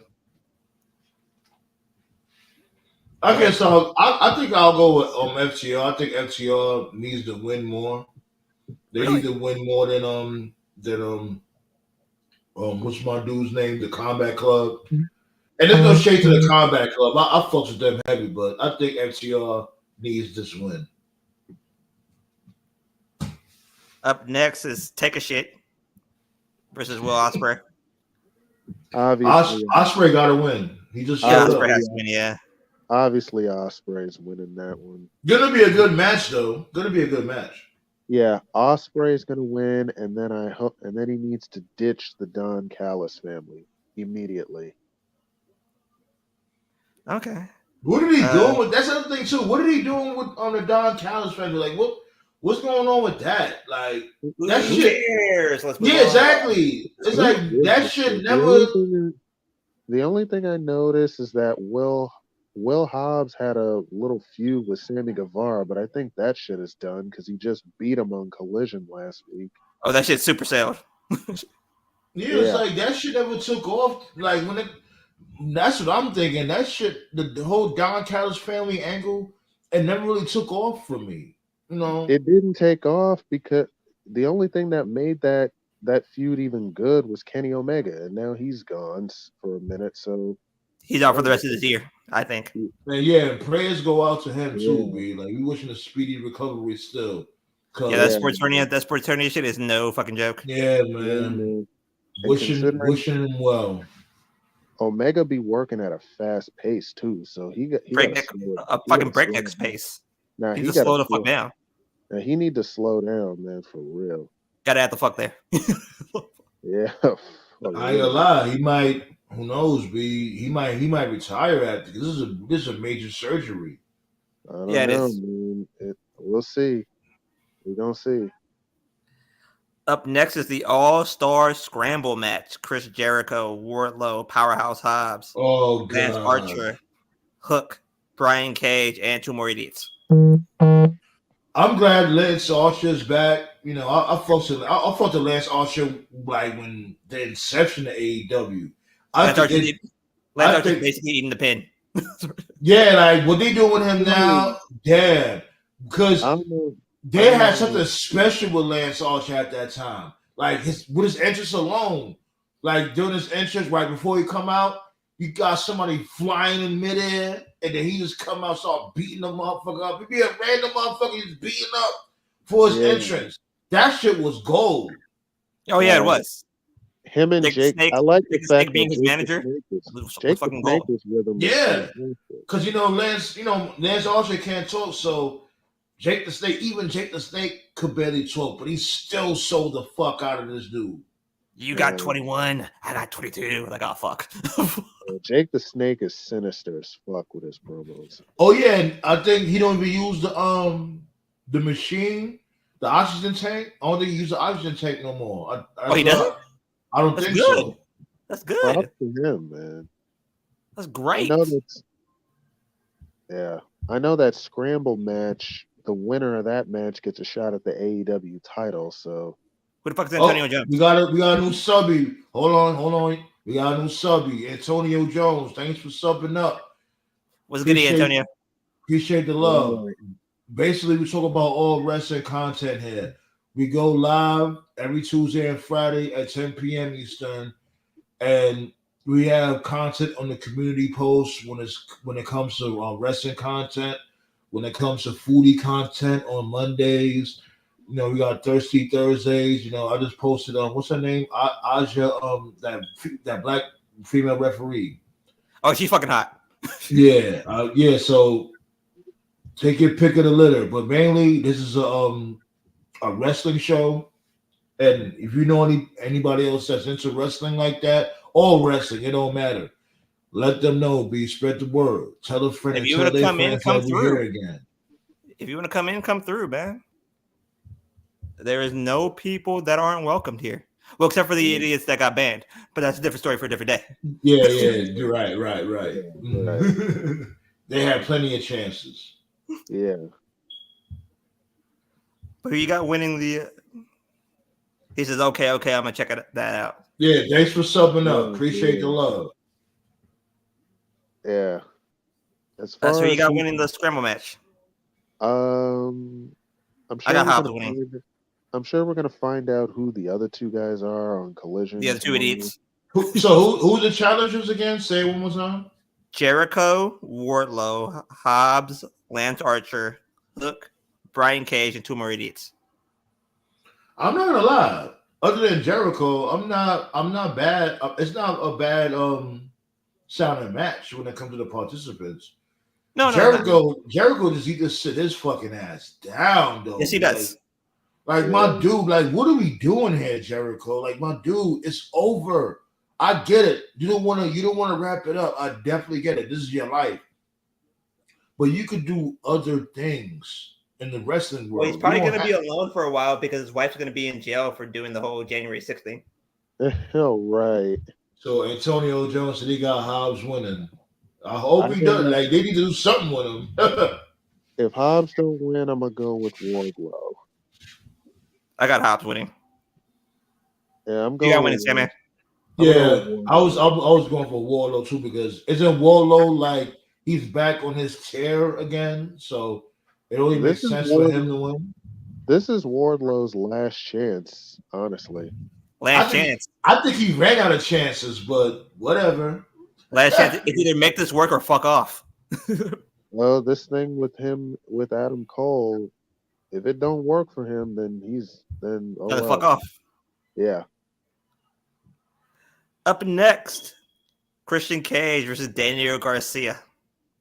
I'm For not the- gonna for the lie. TNT title. I've been watching Daniel Garcia. This dude is over like a motherfucker, man. Oh yeah, he is. Yeah, he is. They like that dance. Yeah, I still think he needs a female valet. I think he should have a female valet with them. That's gonna well, get. his girl. Well, no, that's not him. I would have said keep Anna Jay with him, but never mind. But that ship sailed. So He needs some like I will tell you. I will have him with either a black female wrestler or a Latina. Like who? Diana? well, So she's a full blown wrestler. I don't think she's a manager at all Okay. or a valet. but props to Daniel Garcia. He got the change from when he first came there to now is amazing. Oh, Yeah, yeah, he was super cringe. I wouldn't even say it was super cringe. It's just that he didn't have no character at all. That wasn't super cringe. No, I don't think Daniel Garcia was super cringe. Okay. He was just a wrestler's wrestler. He was all about the ring work, not about the actual character. Okay. he All right. Yeah, he just needed a character and he found it, so it's working. Like I'll give you that. Granted. I won't even be mad, and I won't even be mad if he wins the title from Christian. Honestly, Really? I won't be mad. Yeah, But now you tripping. I don't know. Over Edge? Let me finish. I know. I said I won't be mad if he wins, but I know he's not. So Okay. I know he's not. So I know they're waiting for Edge to come back to get the belt from him. So yeah. Shouts go out to Edge, man. Like people shitting on Edge, but I think Edge, he looks genuinely happy right now. He's getting to do. Yeah, and like that's all that matters. That's all that matters. Exactly. I don't know what else he was supposed to do in WWE. He done did it all in WWE. People say, "Oh, he's a traitor." How he turns his back on WWE. I'm like, yo, what more do you want him to do? Like, what is wrong with y'all? And furthermore, another thing about that is y'all be the same ones that want to see all these dream matches, but you don't see them because they're on different brands. But when one of them goes to the other brand to give you the dream match, you're still mad. He said Christian Cage wins. Antonio Jones just said Christian Cage wins. I don't see Daniel Garcia winning. Also, I won't come on here live. I am a shy person who just wants space. Granted. No, you good. Like what you doing right now, you could just be in the chat. It's all goody, my guy. Don't worry about it. Yeah, don't worry, my guy. Up next, I am going to skip this because I see this as the main event. Don't skip it. Don't skip. Oh, I know what you're talking about. It's gonna be the main. It's gonna be the main event. Oh yeah. So I'm gonna skip this to the Continental Crown Championship match. Eddie English. Who the fuck is this? Konnichiwa yourself. What's going on, sir? Konnichiwa, motherfuckers. Yeah, I guess that's Japanese for hello, something like that. It is, yeah. So how you doing? Up next, the AEW Continental Crown Championship match. Eddie Kingston versus Bryan Danielson. If Kingston wins, Danielson must acknowledge him. So, who wins? Yo, I'm just so proud of Eddie Kingston. I really am. He's been really, really, really going hard. Like, pause. But he has. Honestly, this is the best. I think this is his best run in a long time, honestly. Yeah, I think Kingston wins, but Bryan Danielson shakes his head and kicks him in the nuts. Is he still with the Combat Club? Yes, he Bryan is. Danielson? Yeah, he is. This is also Bryan's last year as a full timer, so it's gonna be a mega kick to the nuts then. yeah, Bryan's not gonna be a full time wrestler after this year, so yeah. He just said "ni hao," which means thank you. I think. Yeah. Yeah, I'm going. That's how you know brothers be watching me. Come on, B. We got dudes from Japan watching the table. Stop playing with us. Dudes from Japan watching us. Right. Come on now. Up Hit that next, thumbs up. Hit that thumbs up. Hit that subby. motherfuckers, for the AEW Women's World Title, Toni Storm, timeless Toni Storm, versus Deonna Purrazzo. I'ma say Toni Storm is winning, and then Sasha Banks is gonna show up. I think What the hell? Ballet is over here talking Japanese. you That's welcome. why- She said. That's why I fucks with Ballet. Ballet is a rider. Ballet just said you welcome. Right. She talk your shit, Ballet. That's why you got to wrench. You hold down that shot, girl. Like I think Tony wins, but I think that on March 7th, Mercedes makes her plans known. Right. So Antonio said, "What do y'all think about Deonna Purrazzo? Do y'all think she goes MIA after losing to Tony because a new wrestler gets a title shot? The GOAT, what? Then go missing afterwards." He thinks that I don't think Deonna goes missing. I think she's too good to allow herself to let that happen. What I would say is that I think this match is happening too soon. I would say that. I think it should be a triple threat. That's what I think. That's what I think it should be. I think it should be a triple threat for the title. They If might you're gonna go Mercedes, never might as well know. go full blown and go triple threat. You never know. They might end up doing that. They might end up making it a triple threat between the three of them. I think that's the way. That's the way it should work. I'd be down for that. Okay. I'd be down for that. But yeah, for now, I think Toni Storm wins. Yeah. I think Tony wins as well. Who you got, Sam? Yeah, Tony. I'm going for Toni Storm. Timeless Toni Storm. Up Once next. again, this timeless gimmick is fantastic. Yeah, it's not dry yet. It's really not dry. No. If anything, like her adding these extra layers to the character is making it pop even more. It's a damn good gimmick. Yeah. Now what about the fact that they got? I ain't reading all that. What about the camera? What about the camera angles though? They got one side black and white and one side color. Yeah. I like it. That should. I like it, man. So, can you answer that on Ballet? I ain't reading all that. Ballet. That's on you, Ballet. Since you know a little Japanese. Right. Up next for the International Championship. Yeah, too soon. I think the match should happen at all in with a triple threat. Yeah, Antonio's right. Yeah. You said the international title. That's Orange Cassidy and Roderick Strong. I'm gonna go Orange Cassidy, who I apologized to earlier this week. I'm apologizing again. No, Roderick Strong is gonna win because you already know they gotta make the Undisputed Kingdom look like a threat. So they're gonna need some gold. Yeah, Roderick Strong is definitely winning that belt. Yeah, Roddy wins, and again, I apologize to Orange Cassidy because you don't fucking suck anymore. Person who fucking sucks is Jimmy Uso. Yeah, right. They're saying good morning. You sure, Ballet? That's what he said. Good morning. With all those words. You'd be surprised. A lot of words can mean so little in another language. Huh. Is it the morning time in Japan right now? Yeah. Probably, yeah. Oh yeah, because during the Olympics it'll be like 7 o'clock. It'll be fucking bright outside in Japan. Man, if that's a fact, come on, y'all. We popping out here. We got motherfuckers from Japan watching us.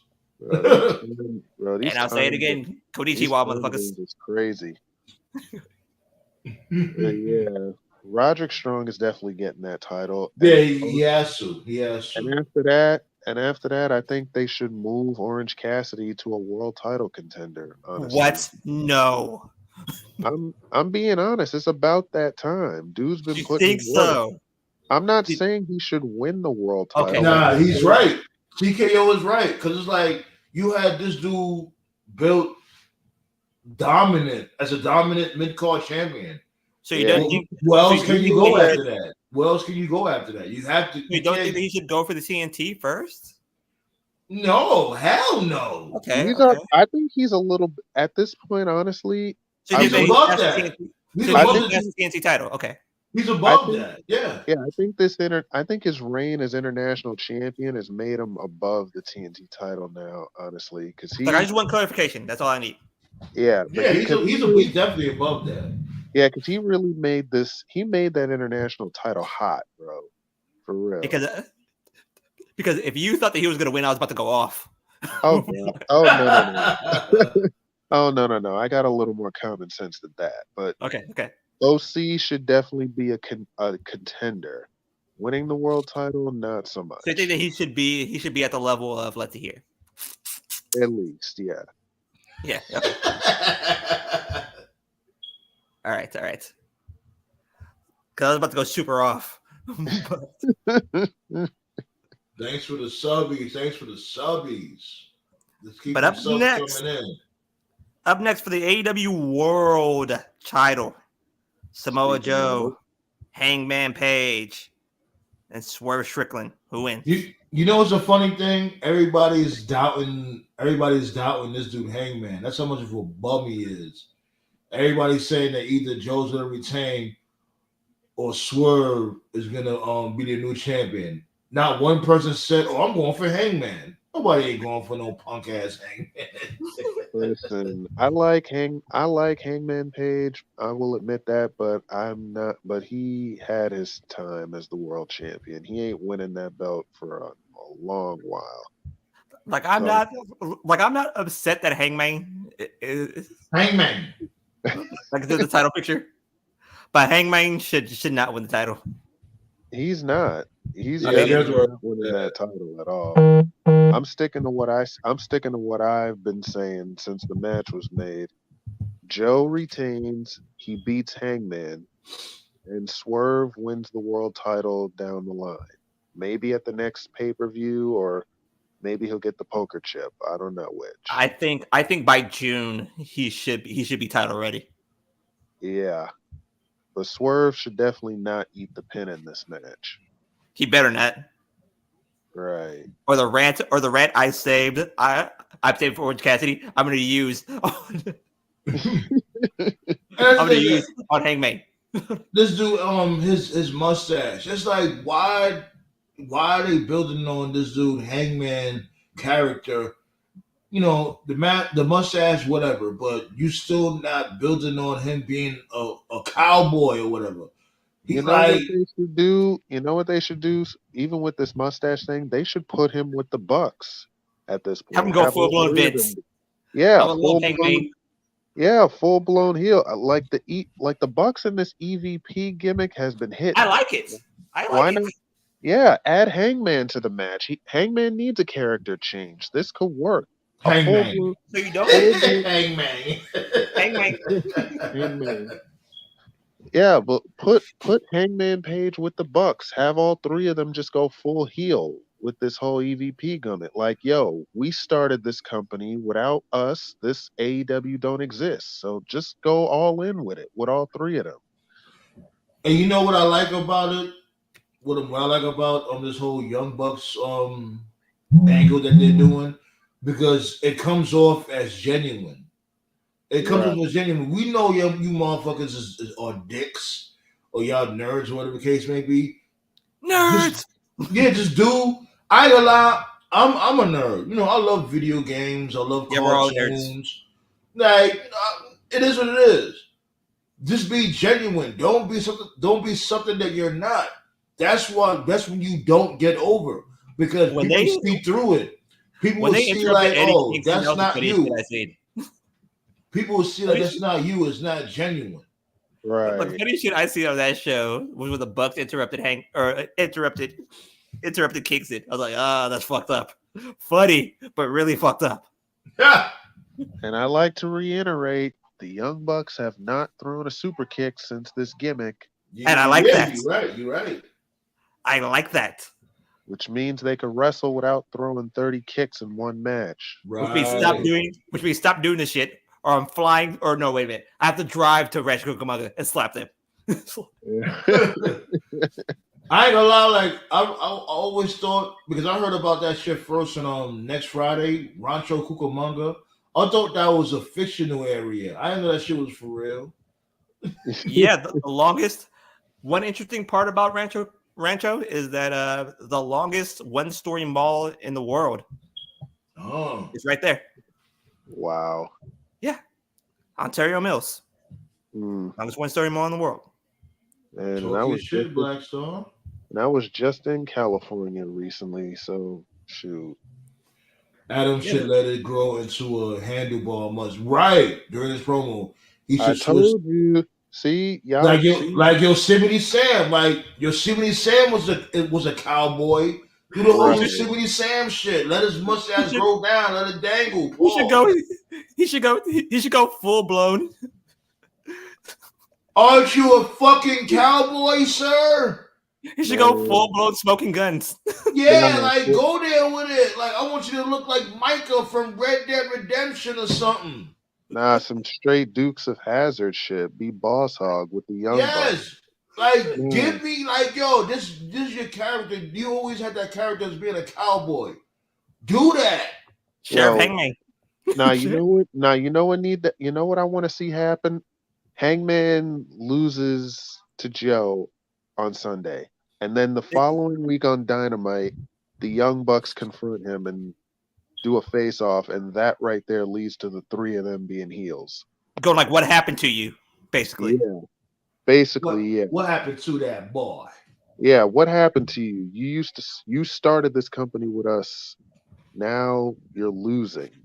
Like, yeah, Hangman needs a character change, and a heel elite. That shit would hit.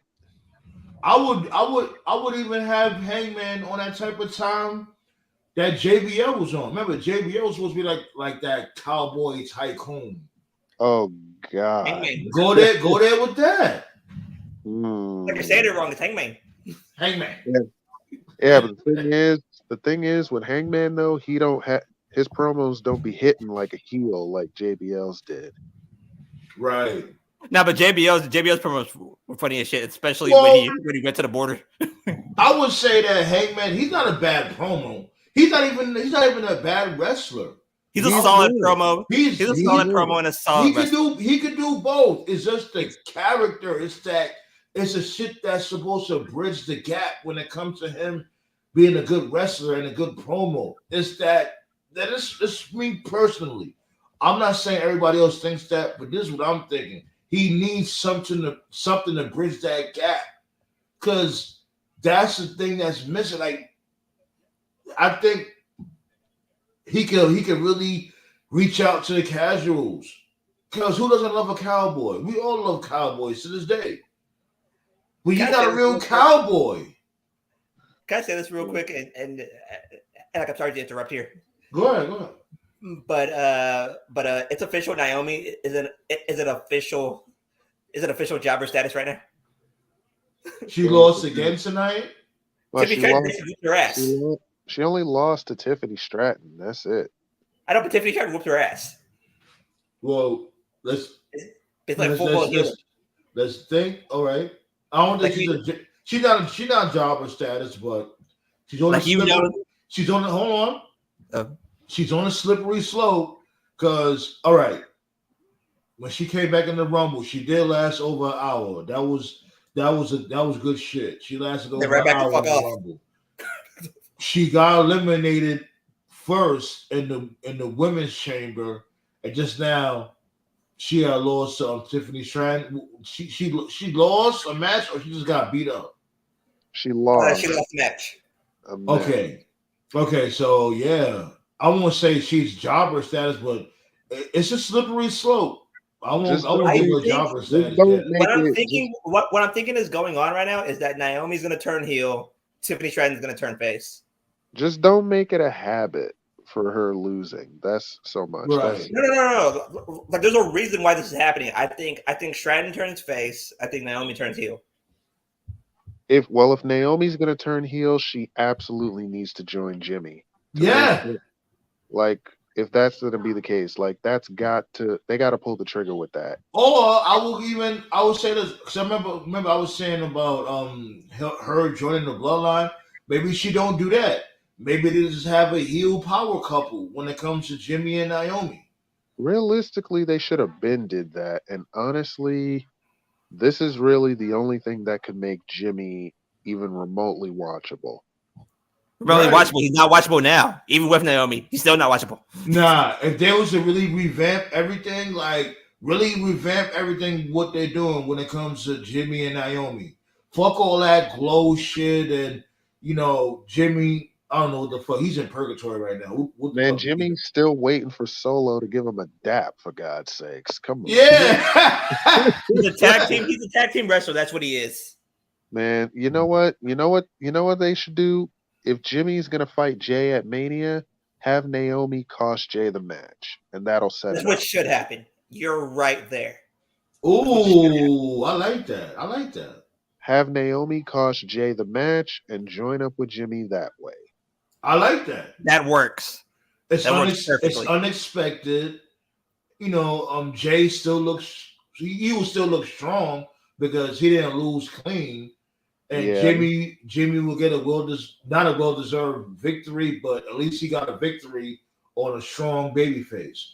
So Right. I'm all for it. And Yeah. for your main event, for the AEW Tag Team titles, the Tornado Tag Team match, Sting and Darby Allin versus the Young Bucks. I'm not gonna lie. All right, we might have to go overtime with this one because let me start this off real quick because I spoke the most shit about this idiot Sting. Oh God.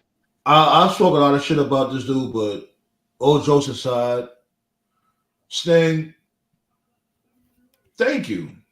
Really. You put your body on the line for decades.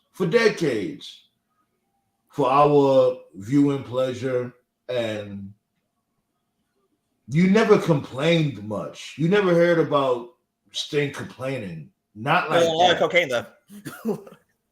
But even that's not legitimate information. It's just hearsay. Did he admit it? No. I don't know about that. No. Okay. No. I would just, like I would say that, like, yeah, you may not have made the best decisions, but you definitely made a lot of good moments. You might have a separate episode just talking about Sting's memorable moments, and I like to give flowers when they're due. You know what I mean? I could be fair, even though I think you're a bum, but I could be fair. And Sting definitely deserves his flowers. Sting's career started with Ric Flair giving him the rub. It's going to end with Ric Flair giving him the rub. I think that's perfect storytelling. Yeah, you're gonna rub his balls with a low blow. Oh God. Pause. They better. Super pause. God. I don't want to see that shit at all, man. At all. But it's looking like they're gonna have to win though, the Young Bucks, because if this is Sting's last match, him and Darby can't win because where is the tag belt's gonna go? Like they're gonna have this dude Darby Allin as a double champion, like on some Matt Morgan type shit. Oh And God. I think this is the reason why the Bucks got picked.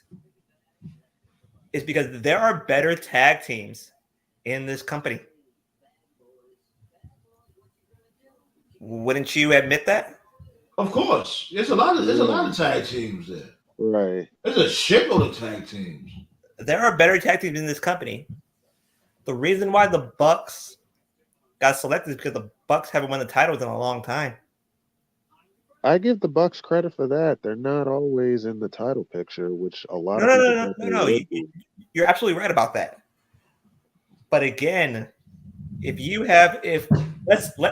say that one of FTR isn't going to jail, you wouldn't give FTR the shots? I would say FTR would get the shot, but honestly, I don't think Hell FTR, no. But honestly, I think FTR should not win the titles for a while. Right. They had their time. They had a didn't they win They the were one tag of belts twice? No, they were one of the last tag team champions recently. They were the last ones to hold the titles, and then Yeah, Big Bill and Ricky before Starks beat them. before Starks and Big Bill won. Yeah, so they'll be Antonio fun. said he wants them to retain. I mean, Sting and Darby winning, Sting going out as a champion wouldn't really be a bad thing. But what did they do after that? Another tournament? Or they could find Darby a new partner. Like who? Right, like who? Ric Flair? Oh my god, you're making me want to change the channel. Yo, I can never get over that shit. I'm like, yo, these are the number one contenders. These are the number one contenders, and they struggling against a 75-year-old man. Oh my god. You mean to tell me y'all struggling against Ric fucking Flair, but y'all the number one contenders for the tag team belts? That's what y'all trying to tell me. Y'all trying to tell me to throw logic out the window, huh, Tony Khan? That's what you want to do, huh? Turn off your brain for the next 5 hours. Oh man. This motherfucker was fighting like he was underwater. He wasn't even fighting. All he did was like put his thumb in one of their eyes, and that was it. But he threw some punches and a chop. I'm like, yo, this is sad. What are we doing? Each time Ric Flair's in the ring is taking a bigger damage to his legacy. Yeah, to the point where you had to catch him with a low blow. Y'all was really, most motherfuckers do low blows. It's like a dire situation, like they're desperate. That's what motherfuckers do, a low blow. So you mean to tell me this dude Ric Flair had y'all dudes under pressure, but y'all the number one contenders for the tag team belts? Okay. Oh god. I can't. I cannot. You know I'm talking my shit. You know I'm spitting. You know I am. Oh God should be the number one T-shirt on this. Yeah, no, it's Oh Lord. It's Oh Lord. Oh Lord, yeah. Oh Lord should be the number one. Be the number one seller. It should, and if it's not that, then it's gonna. Who cares? It's gonna be. Nah, I don't give a fuck. Yeah, I don't give a fuck. Yeah. Right. It's gonna. Yeah, that one would sell for real. Word. Oh Jesus. But yeah, I'm going with the Young Bucks to win on this one too. Yeah, it makes sense. It just makes sense. Plus, the Bucks win.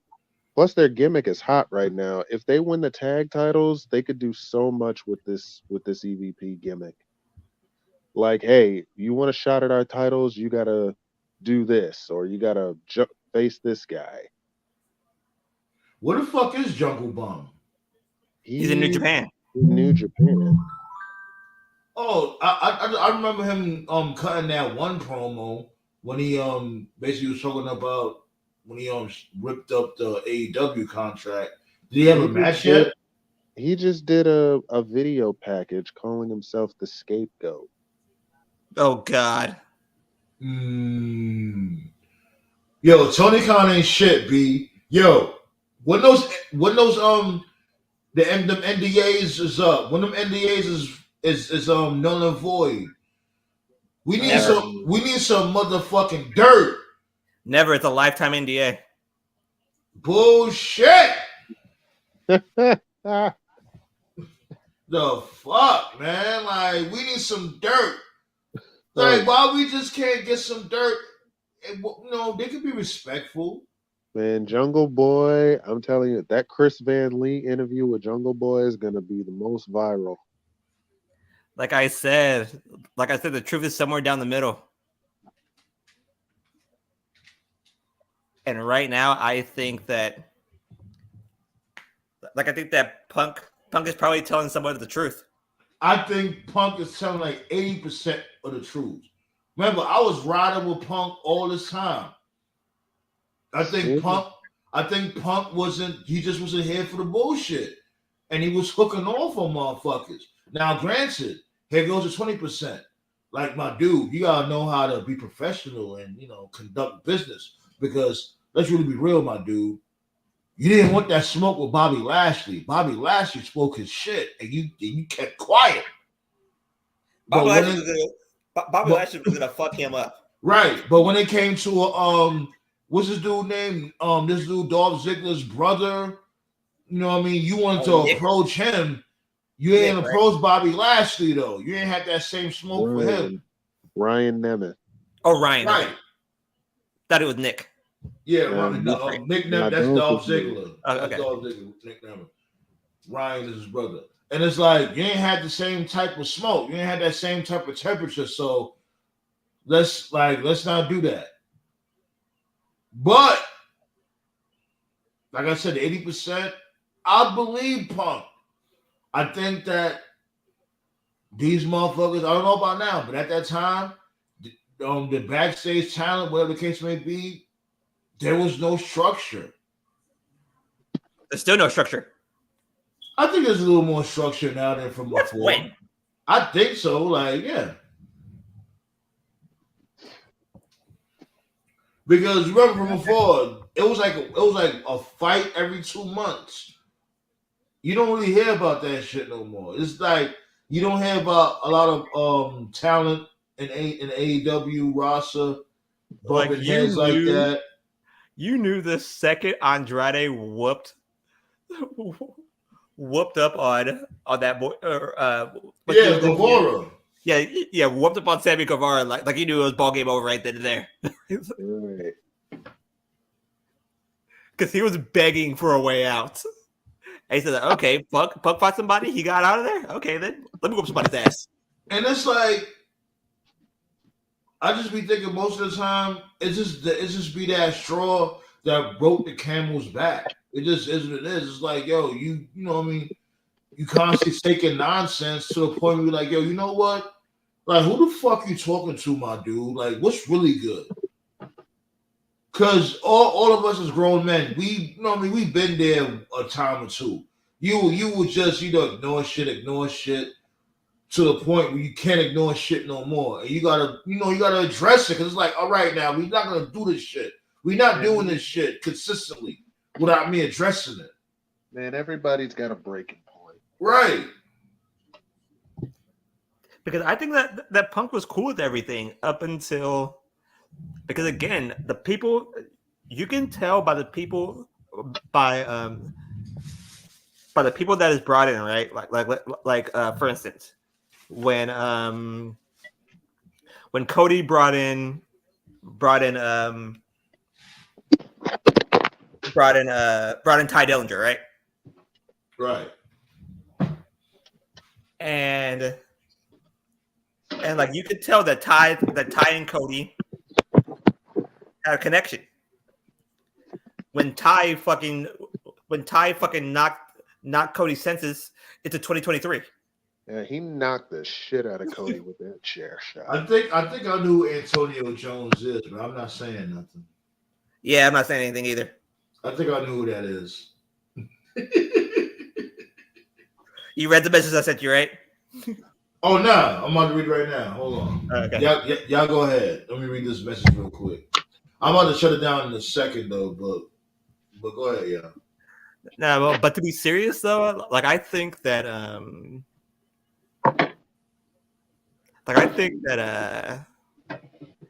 that Ty and Cody, like, they were supposed to have a match. Didn't they have a match though? I don't think they did. I think Punk and Ty had a match. I know they were supposed. I knew they were supposed to have a match after the chair shot. Yeah, but the pandemic happened, Oh, and the match never took place. that's crazy. And like Cody's the person that melts everything together. Right.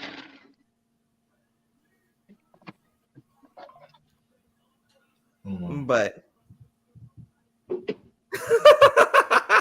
y'all don't know me, do I? I definitely know who you are now. Just by saying that, I know who you are. But it's all good. It's all good. Don't worry about it. Just by you saying that, I know exactly who you are, sir. We both know. Oh my god. It's all goody though. But again, I'm thinking like the whole thing with Mania, that you can just tell right away the matches that they're planning. So he said, did anybody hear about WWE planning to do a multi-man? Oh yeah. Yeah. Yeah, multi-man ladder. They should do it for the US title, honestly. It's gonna be for the IC. It should be for the US because I don't really picture Gunther in a ladder match. Because the US title is gonna be Logan Paul versus Randy Orton. I don't think Randy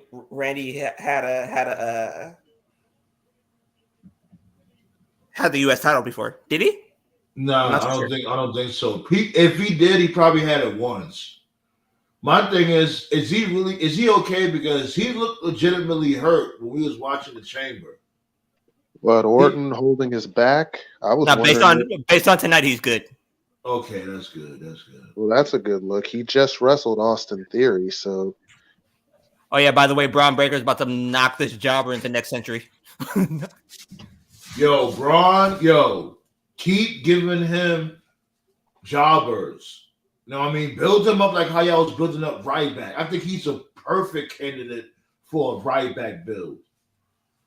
Remember how he was doing Ryback? Like when first he was going against one jobber. Then that's what they doing with Breakers. So yeah, first it was one, then it was two, then it was three. Yeah, do that. He's a cleaner version of Brock. That's what he is. I could literally, I don't know what they're gonna do with him, but this is how you build a new star. Like dude runs the ropes at 20 miles per hour.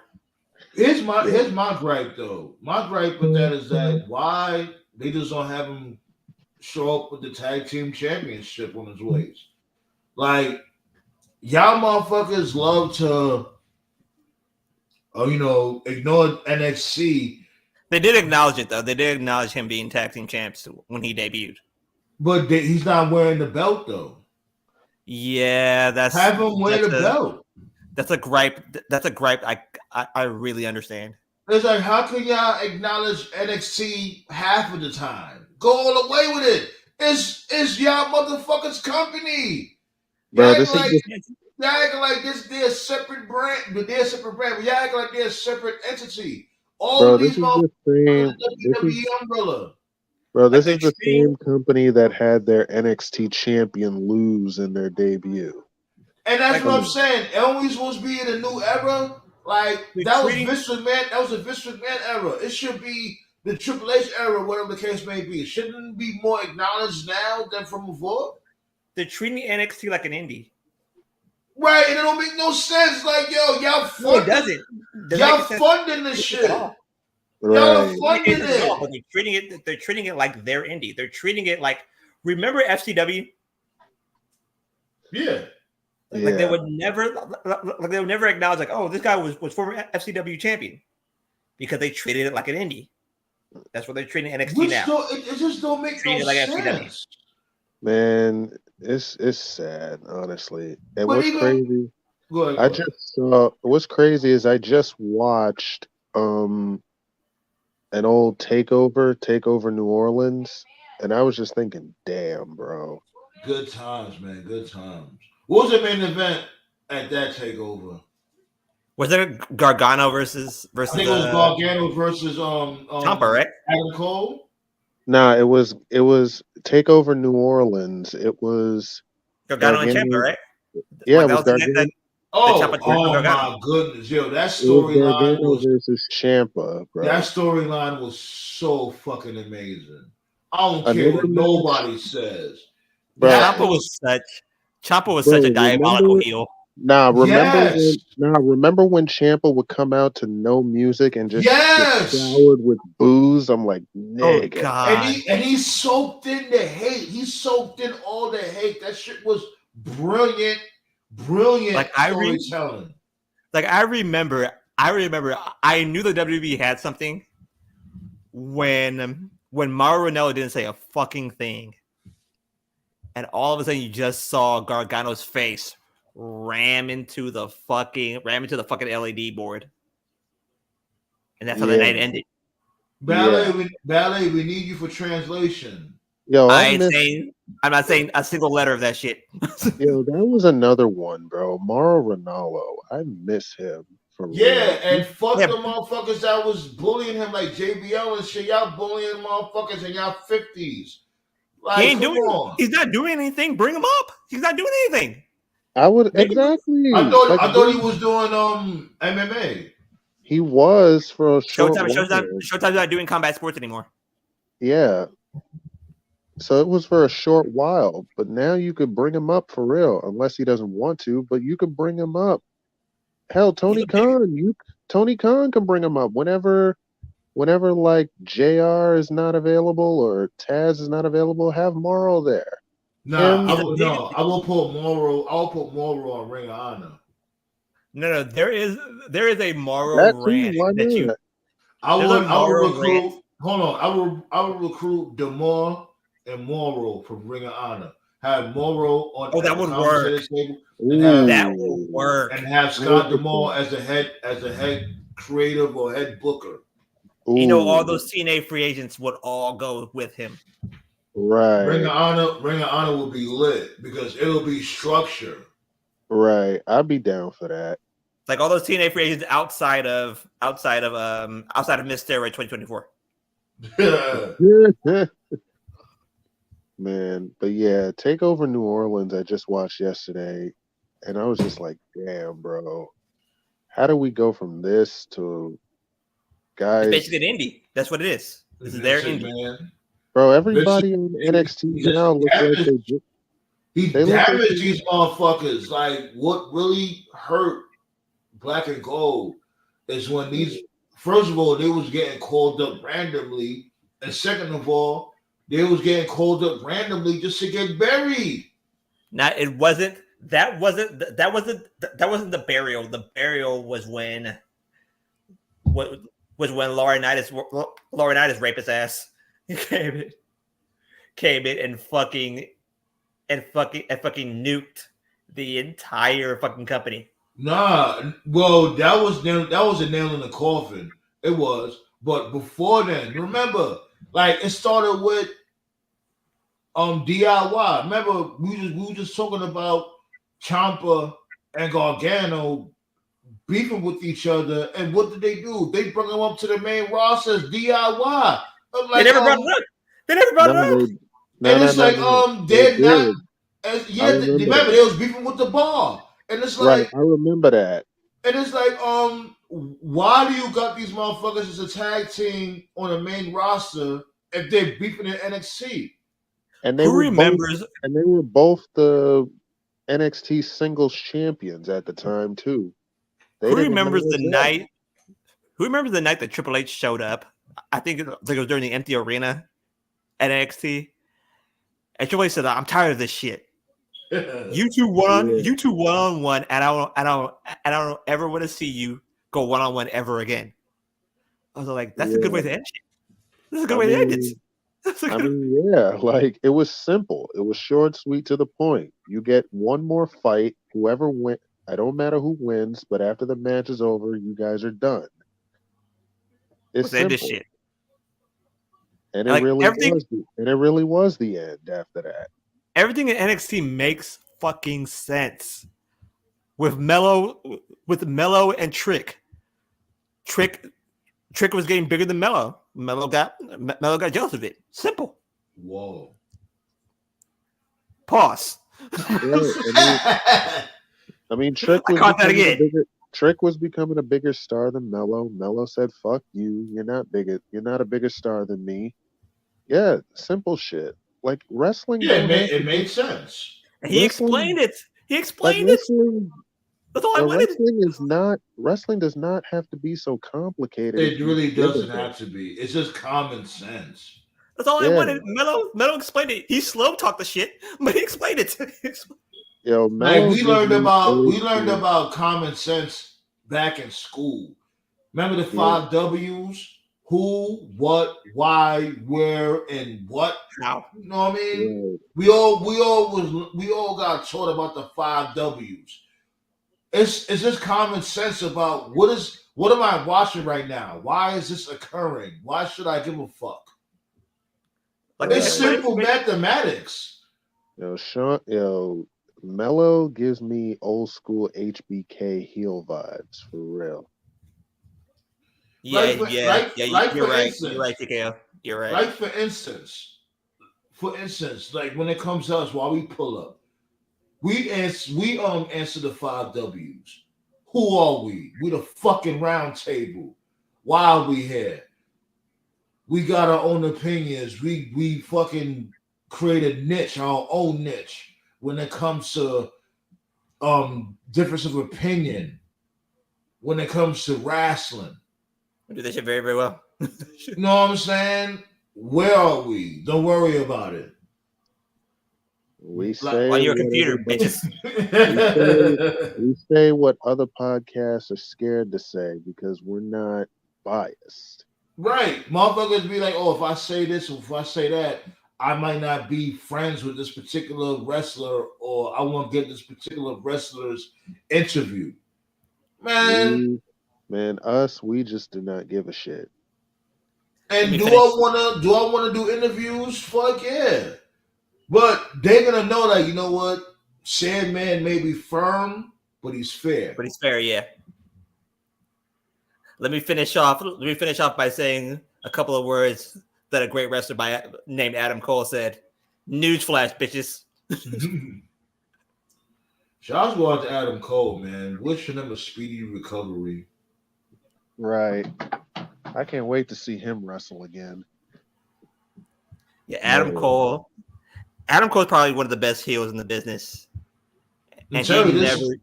this Undisputed Kingdom storyline would have popped if him and MJF wasn't fucked up. Right. And in NXT, he showed that to a great ability. Man, In AEW, something's missing. man, Adam Cole was the man on NXT. Yeah, Antonio. My bad, TKO. No, you good. We go live every Tuesday and Friday at 10 p.m. Eastern. If you in the Midwest, it's 9 p.m. and therefore it's what I mean. Therefore, y'all could do the geography terms on that. Wherever you at, East Coast, West Coast, Midwest, whatever the case may be. And I'm not gonna lie, I was actually thinking about something that Toph had said. Like maybe we should go earlier. We should go live earlier. What do you guys think? You think the show should be maybe like 2 hours 6? earlier? Or 5? Mm, So you're gonna go live at Showtime.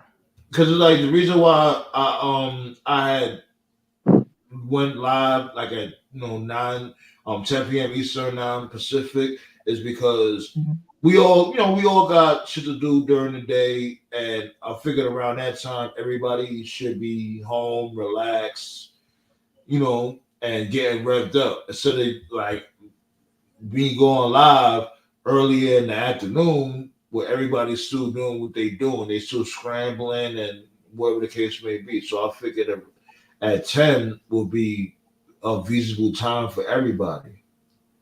Well, 7 my time, but yeah. Yeah. yeah.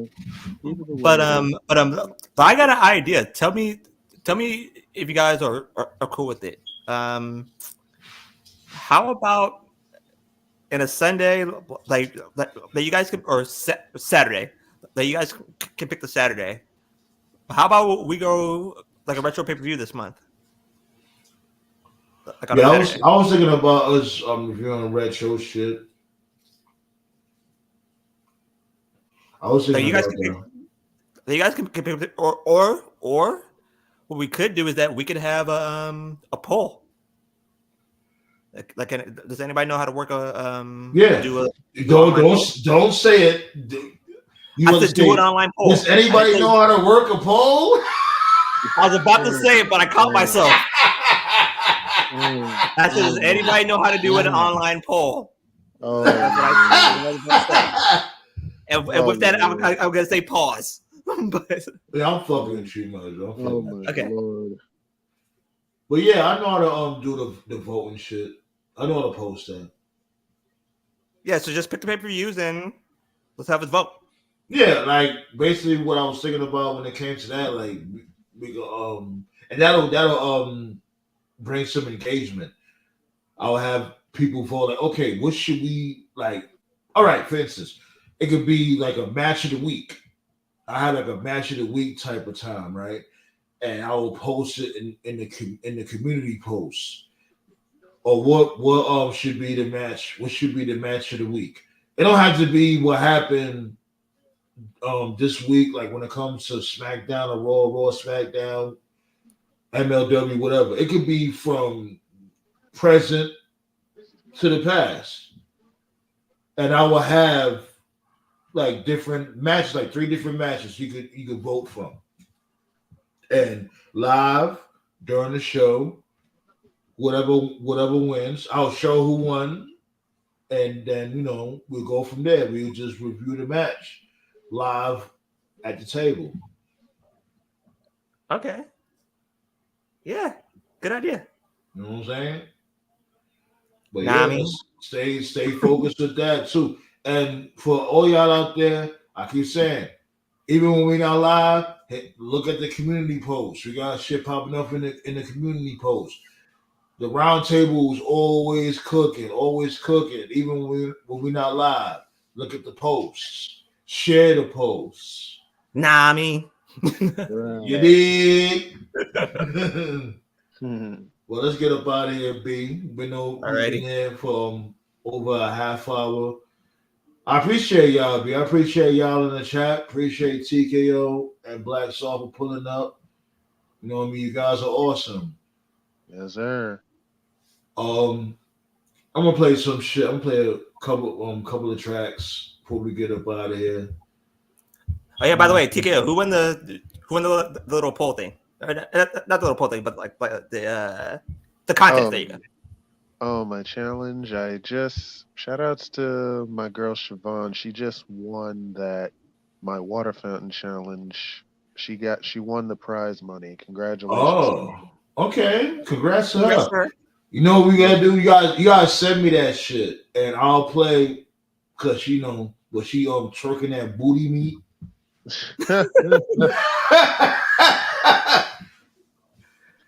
Man. Is it safe for YouTube? Basically, is what he's saying. Because like, hey, you know what I'm saying? Like, we're guys. Come on now, we're guys. We like looking at. I'm happy in my relationship, but we're guys. We look at females. Last time I checked, looking isn't bad. Yeah. And if we're not safe in our relationship, then you're fucked. Man, Yeah. look. You know what I mean? With all due respect, my lady knows that I look. Yeah. Sometimes she be looking too, please. Yeah. It's all respect. Right. Yeah, but we got my Gmail, right? I'll send you as a matter of fact, I'll send you my Gmail, and I'll cause you got like a video package of whatever I'll play. If that's up to you, if you want me to play the winner of your contest. Yeah. Alrighty. Righty. Oh, okay? So yeah. Yeah. All right. I don't know, like, is it a yes or no? I'm just trying to promote you. I think he just said yes. Nah, I might say. No, it sounded like he wasn't sure about it. He was like, I don't know. Like, it's up to you. Nah, I almost dropped my phone. That's why. Oh. That's why. Yeah, no pressure. Like, if you want me to promote it or whatever, I'll promote it. If not, it's all good. I hear you, bro. I appreciate you. Representative looks like he's 60. Yeah. Yeah, and definitely rest in peace to Virgil, B. Sad All right. when it comes to Virgil. Yeah. R.I.P. Virgil, man. Word. We all remember when you wanted that smoke with Ted DiBiase. He was tired of that shit. The way fucking Roddy Piper cheered for that motherfucker that night. Yeah. Because we was all tired of it. Say, yo, come on, Virgil. Like, you can't have this dude constantly son you like this. It was giving low-key racism. Let's talk about it. Like the most fucked up thing the main man ever did to a black, when that black kid was dribbling the basketball. I think he had to dribble the basketball 10 times. Yeah, that was funny. And then Virgil stopped him. I was like, oh, that's fucked up. That was funny. Yeah, B, but yo, salute to Virgil, aka Mike Jones. Mike Jones. Was that the same time? Let's get up out of here, B. All righty. Another time, another place. You already know the vibe. Yeah, buddy.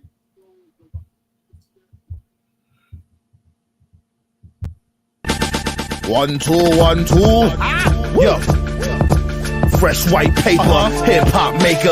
Blasting through the speakers, gonna disturb the neighbors. My mark on the bed, so you know she caught the vapors. Smoking that loud with the Hennessy chaser. Fly like a pilot, she feeling on my privates. I'm drinking like a pirate and fighting like I'm Irish. But I know to be a tyrant. The track is really biting. I'm getting real excited. Ain't no time for biting. Lyrical stamina, bring it to an amateur. Pussy slam dancing up, probably on camera. Daily illustrationist, been a hood favorite. Mr. Illy Bang, stay street like the pavement. Architect with the bars, got my weed from Mars. Winning from my slab, will leave your face scarred. Respect my cabinet, put you in the emblem. Light you on fire, so Sage can light a cigarette. Your balls don't got venom just like me. You can't move crowds just like me. Grew up in the struggle just like me. Smoking that good loud, yes indeed. Your balls don't got venom just like me. You can't move crowds just like me. Grew up in the struggle just like me. OTG always succeed. I spit the hot flame just like I was dousing. See, rise my cock, cause it says bouncing. Front rush your legs, sweep your face on water fountains. You lost your manhood, still never found it. You think you fly like a child, you're grounded. See you on the avenue, people always clown him. He's an embarrassment, the one that be around him. Throw him in the Bronx River, go ahead and drown him. The juggernaut of rap, steady like a spike back. Catch him with a pimp strap and spitting that whack crap. I beat a silverback, mixed with a beer. Turn up, mix the alcohol with beer. Got that weed smoke in the atmosphere. On my way to the strip club, hell yeah. Beats get body, you can't stop me. I love shorty head game and sloppy. I roll with tyrants that's controlling the environment. Keep tracks firing, keep the streets admiring. All these other bums should be retiring. Give them the pink slip, please just fire them. Balls don't got venom just like me. You can't move crowds just like me. Grew up in the struggle just like me. Smoking that good loud, yes indeed. Your balls don't got venom just like me. You can't move crowds just like me. Grew up in the struggle just like me. OTG always succeed. That's right. Card how you mother skunks. Chugging out of rappers in the goddamn building. Word up, BX representative. Smack the shit out the damn president.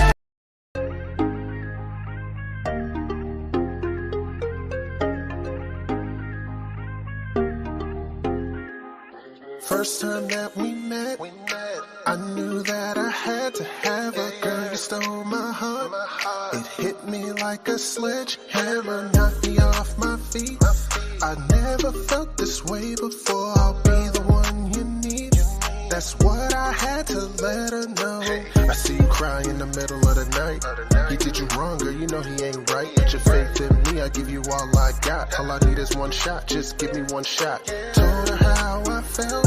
If I could be her man, then she looked at me and said she just wants to be friends. So I tried to shoot my shot, but I guess I'll just leave you alone. So since I'm not your type, please don't put me in no friend zone. I tried to shoot my shot, but I guess I'll just leave you alone. So since I'm not your type, don't put me in no friend zone. Feel like you're leading me on, I just don't understand. You can see it's obvious, I'm trying to be your man. Crazy how you complain about these other guys all in my end. It doesn't feel right, I'm just trying to be the one that change your life, to show you the other side. As long as you telling me what's on your mind, I promise won't waste your time, like you what I do in mine. Once you find you a dime, trying to get you in your prime. You probably hear it all the time, the only difference is the truth, I ain't spitting lines. They loving you was a crime, I ain't doing time. Cause the friend zone thing is really out of line, really out of line. Baby girl, wake up with me, get your cake up, no fix up, I'm major, them others is danger. Yes, they'll be haters and yes, they'll be fakers, but that's cause you look like that without your makeup. I tried to shoot my shot,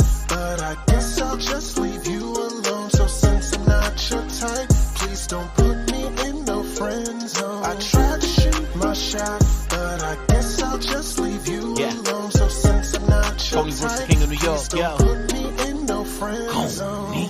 I ain't even about to play like I play about you. The last nigga really went and made a play out you. He took a lay out you. Love what for who? You Curve King, the biggest thought in the room. I'm saying, we got a vibe that you can't deny. Even on your worst day, ticket on the dash, girl, that ass fine. I've been plotting on how I'ma make that ass mine. Fantasize walking through the park just to pass time. You keep saying the F word. Yeah, I should be your bestie, but we belong together like leg work. Your jealous tendencies be making my head hurt. I'd rather we soliloquy while making the bed jerk. I'm not only trying to get inside, I know you better than you think, so if you're serious, we shouldn't try. I see the feelings that you couldn't hide. Are they dead? No, so why put me in a friend zone? I tried to shoot my shot, but I guess I'll just leave you alone. So since I'm not your type, please don't put me in no friend zone. I tried to shoot my shot, but I guess I'll just leave you alone. So since I'm not your type, please don't put me